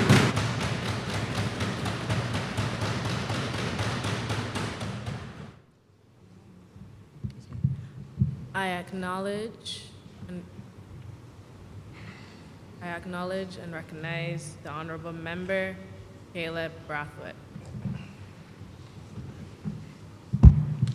Thank you very much, Madam Speaker. Madam Speaker, I rise today on a topic that is important to every single person here, and to all residents who call this country home. More importantly, fellow young people. I not only rise as a youth parliamentarian, but as a youth and a community advocate, and who's also the chairman of the Belfast Youth Council. This mental health topic concerns all of you here, all of you. But today we are not here to serve self-agendas, but we are here to ensure that the over 60,000 young people we have in this country have representation on this mental health debate. After all, this is Youth Parliament. Madam Speaker, however, it pains me dearly to say that this resolution the other side has brought before this honorable House is a slap in the face to those over 60,000 young people we have in this country. I go further to say, it has me so kerfuffled, so discombobulated, it is affecting my mental health now at this very moment. Madam Speaker, my honorable friends have defined mental health, so I need not to go down that road. But as there are many students among us in this honorable house, you are one yourself, Madam Speaker, and you are able to empathize when I say this. I thought the other side would have saw it necessary to introduce school-based programs for the purposes of educating students on mental health, with a separate and a distinct subject from HFLE, Health and Family Life Education, and must not be curriculum-based. But Madam Speaker, I didn't see that get right about here. Madam Speaker, however, what the other side thinks is best for young people is to implement peer counseling in schools. But you are implementing peer counseling in schools before you teach students about mental health. They are putting the cart before the horse. Madam Speaker, furthermore, where is the clause in this resolution speaking about increasing the uno, and singular guidance counselor we have in secondary schools today to at least 2 in each secondary school and 1 station guidance counselor in each primary school. In addition, I beg your pardon, the implementation of the needed behavior intervention plans for all schools across the island. But Madam Speaker, I didn't see that get right about here. Madam Speaker, there should have been a revenue generation mechanism included in this resolution, or the mention of diverting funding to fund these mental health programs, as mental health should be treated as a priority and the opposition recognizes that. It must be noted that mental health challenges are akin to non-communicable diseases for which this country is plagued with. But Madam Speaker, I go on, I didn't see it get right about here. Madam Speaker, let me take this time to commend every single person who works in the mental health system in Barbados. Your efforts shall no longer go unnoticed in this country. I wish to commend these hardworking professionals, from the ancillary staff to the security to the nursing assistants to the doctors. We commend you.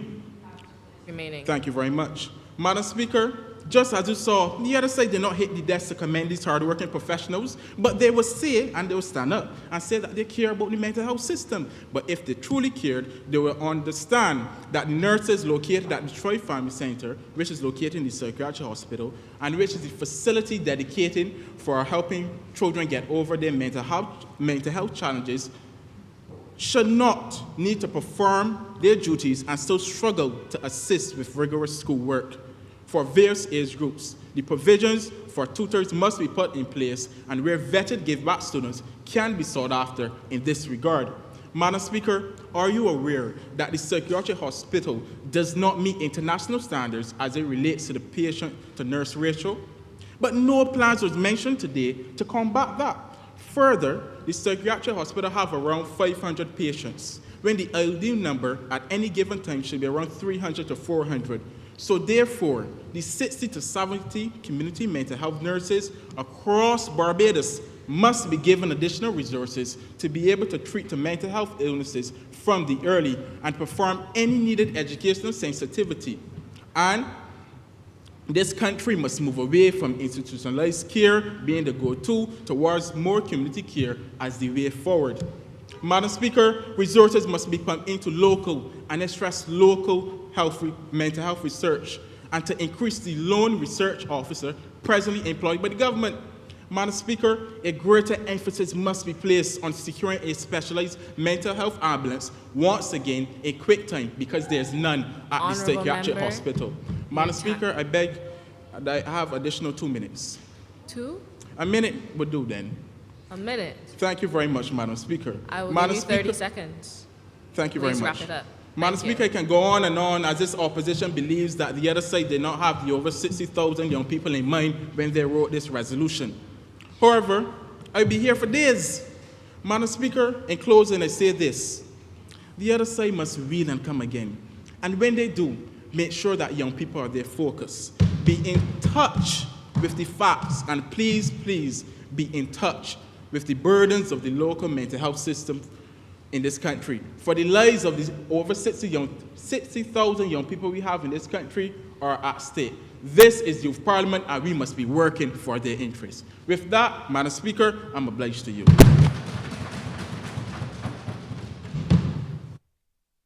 I now recognize the Honorable Shakobi Riley. Thank you for acknowledging me, Madam Speaker. This is Youth Parliament, and we should represent our youth. And I will go with that, and I will say the need for action on mental health is indisputable and urgent. And with that, I will leave out the theatrics. With that, I will get straight down to the meat of the matter. Mental health, yes, we acknowledge from the many repetitive presentations today that it is a problem. We have an issue, we have a crisis. And our resolution seeks to address these crises. And one thing that I will be presenting today is specifically in the resolution C, which is the educational institutions, the implementation of peer support groups should emerge as a valuable approach whereby student volunteers are equipped and trained with training and guidance to assist their fellow schoolmates. Key word there is volunteer. We're not asking, we're not making it mandatory for them to have to sit in a class and with all the other burdens that they have, counsel. That's not what we're asking. We're asking for volunteers. What that means is that people that are willing and interested will come, they will learn what they have to learn about mental health if they're willing, the effects of it, and to learn to be better and effective listeners to be able to pinpoint certain cues that somebody may need help. That is the first thing that we are looking at here. Secondly,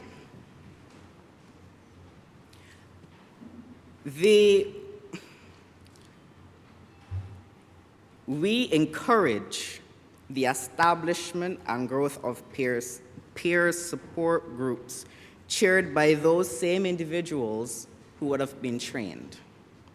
Now, we know what a peer support group is, do we? We can Honorable say member, that, on what point do you rise? Madam Speaker, I rise on a point of order. The honourable member is misleading this House and the people of Barbados because as we know in Barbados, you don't have to be in school if you're over 16 years of age. And in Barbados, you cannot offer mental support because that is medical support unless you're over 18 years of age. So, Madam Speaker, as a professional or a volunteer, so, Madam Speaker, the honourable member is misleading the House and people of Barbados. So I would ask him to retract that statement. Thank you.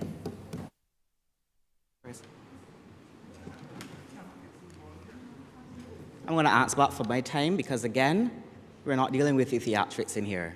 This is a serious matter. Now, back to what I was saying. We acknowledge that these things are important. We acknowledge that young people are affected by certain factors, which has been listed here in all the presentations that were presented. And one of those things happened to be poverty as well. And I'm going to give a story right here, right now. You have Dolly, who is living in an extended family in a 2-bedroom house with 3 siblings and only 1 working parent. I'm sure that some of you may have that friend or may know somebody like that, and won't you be willing to help? Don't you wish that you had the skills or the knowledge? Honorable member, you have 2 minutes remaining, as the fact of the matter is you went on and I did not say whether I was going to give you the extra time or not. Oh, thank you. 2 minutes remaining. Thank you very much. I apologize, ma'am. You're welcome. I'm sorry, my passions. Yes, I'm sure that you wish you was able to offer that help. And that is what we are seeking to do here in this resolution. We have, let me pull it up here real quick, counseling training services. We got whole life counseling training service. We got Bright Life Family Center. We got Network Service Center. All of these are people that we can employ to help train these individuals. And I'm not talking about hardcore training. I'm talking about, again, being effective listeners to be able to identify certain cues. That's it. Peer support groups now. We have that space in schools. We have space for extracurricular activities, space that can be used so that people that are suffering can get together and have a conversation with a mediator. That is what we're seeking here with this. We are not asking for you to tell your child, oh, well. Honorable member, your time is up. Thank you. I'm going to conclude. I conclude by saying, Madam Speaker, colleagues, that, again, the need for action on mental health is indisputable and urgent, and we cannot sit here and have this conversation and pretend that it is not. The solutions have been offered, and I have right here what we plan to do with the information provided in Section C. With that, I conclude.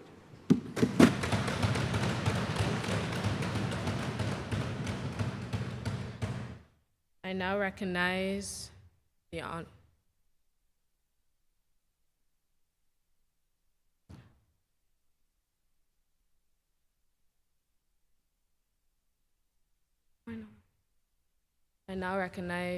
Honorable Member Giovanna Eiffel to state the closing remarks.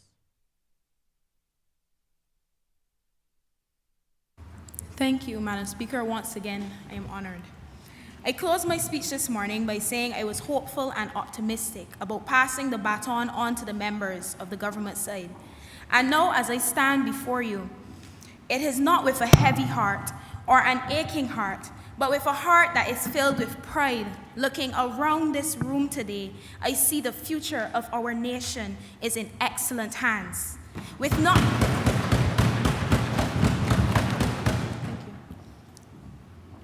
not just well-researched and always seeking to improve members of this government, but also with the feedback, which is certainly noted from the honorable members of the opposition. But please do not believe that this government does not care about those who have been lost to the hands of mental health challenges, because they will certainly never be out of state or out of mind.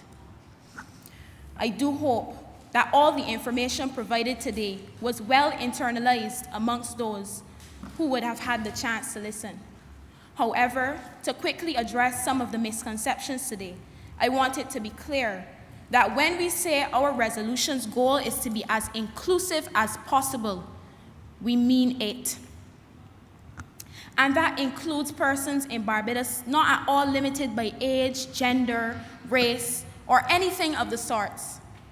It must be inclusive in the sense that their profession does not at all matter. Because at the end of the day, we are speaking about the people of Barbados.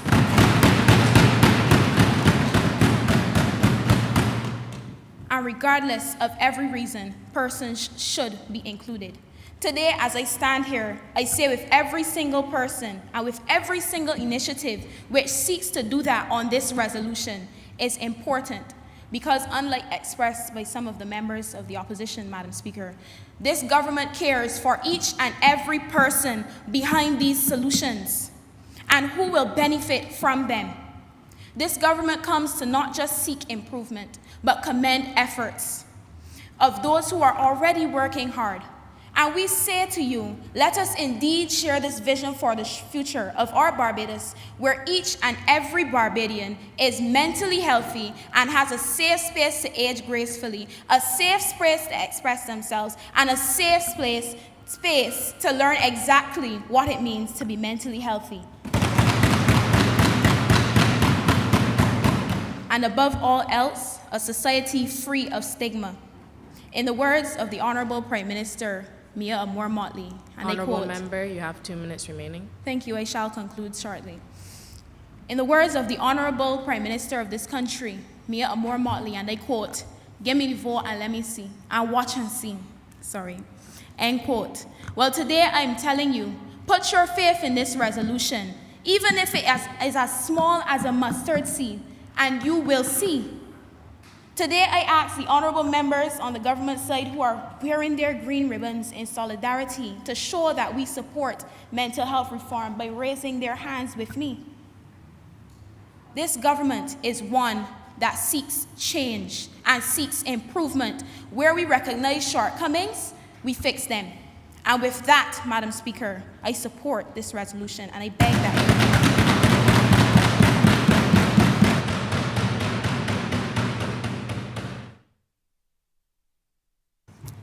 with this, I beg to move the passing of the resolution.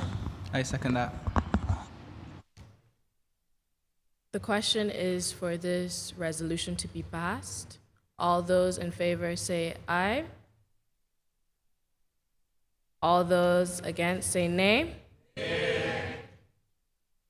The ayes have it. This resolution will be passed.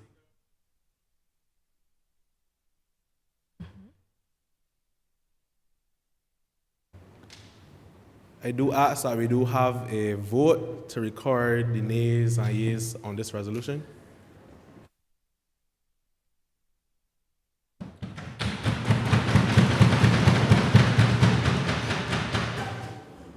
And the clerk to record the roll.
Those in favor will say aye, and those against will say no.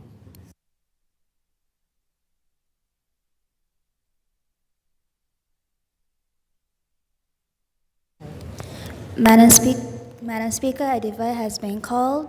As I call the honorable members, those who say nay, those who agree, those who are in favor will say nay, and those who are in favor will say aye.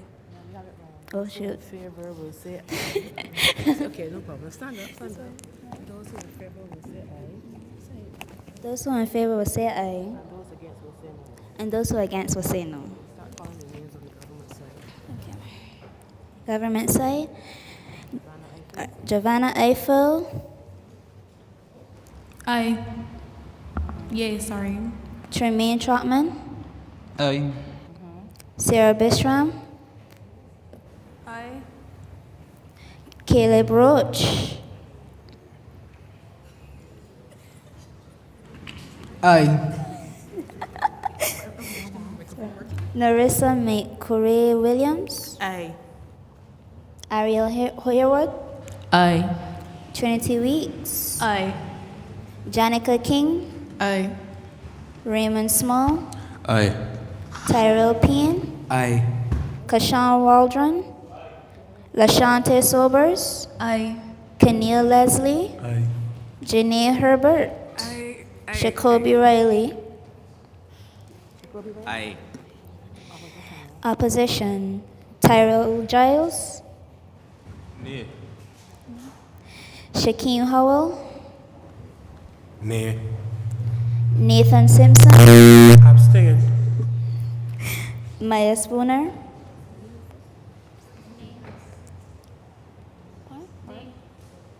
Nathaniel Niles, Not even if the world is ending. Nay. Tyson Holder, Nay. Brianna Hardy, Nay. Nikolai Peters, Nay. Kaylin Eileen, Nay. Abby Tennis, Joshua Harris, Nay. Dante Harvey, Caleb Brathwaite, Abigail Johnson. Abstain. She's absent. She's absent. She's absent. So she's absent. She's absent. Okay. You got phone.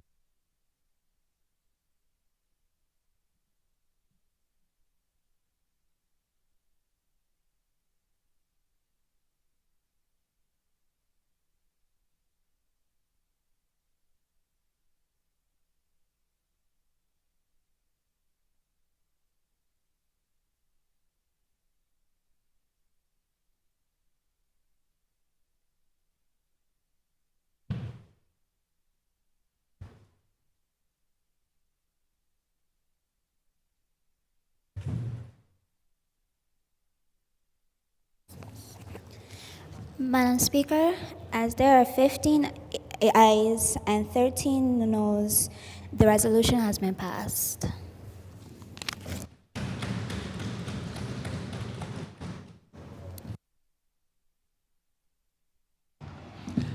Madam Speaker, with that, we come to the end of government business for today, and I move the adjournment of this sitting Senate day.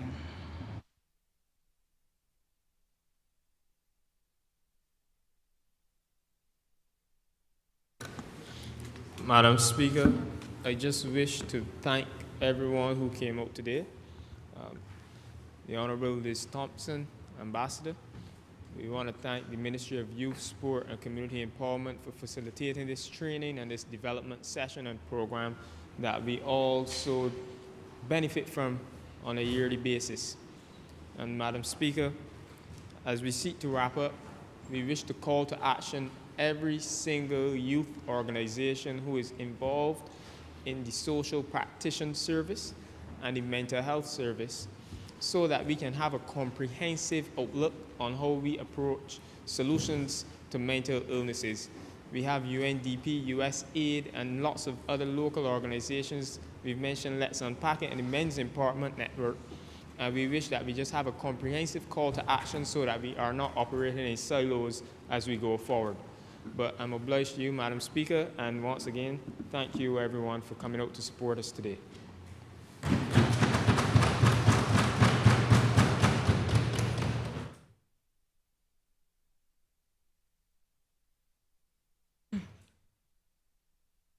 The question is to adjourn this session and this seating.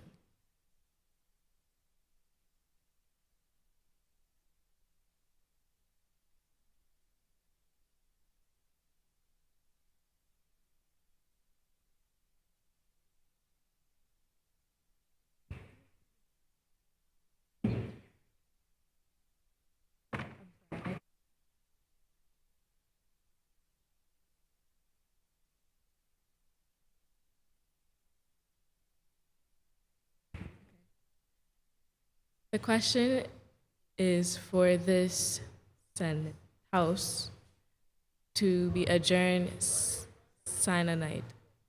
All those in favor say aye. Aye. All those against say nay. The ayes have it. This House is adjourned night. All rise.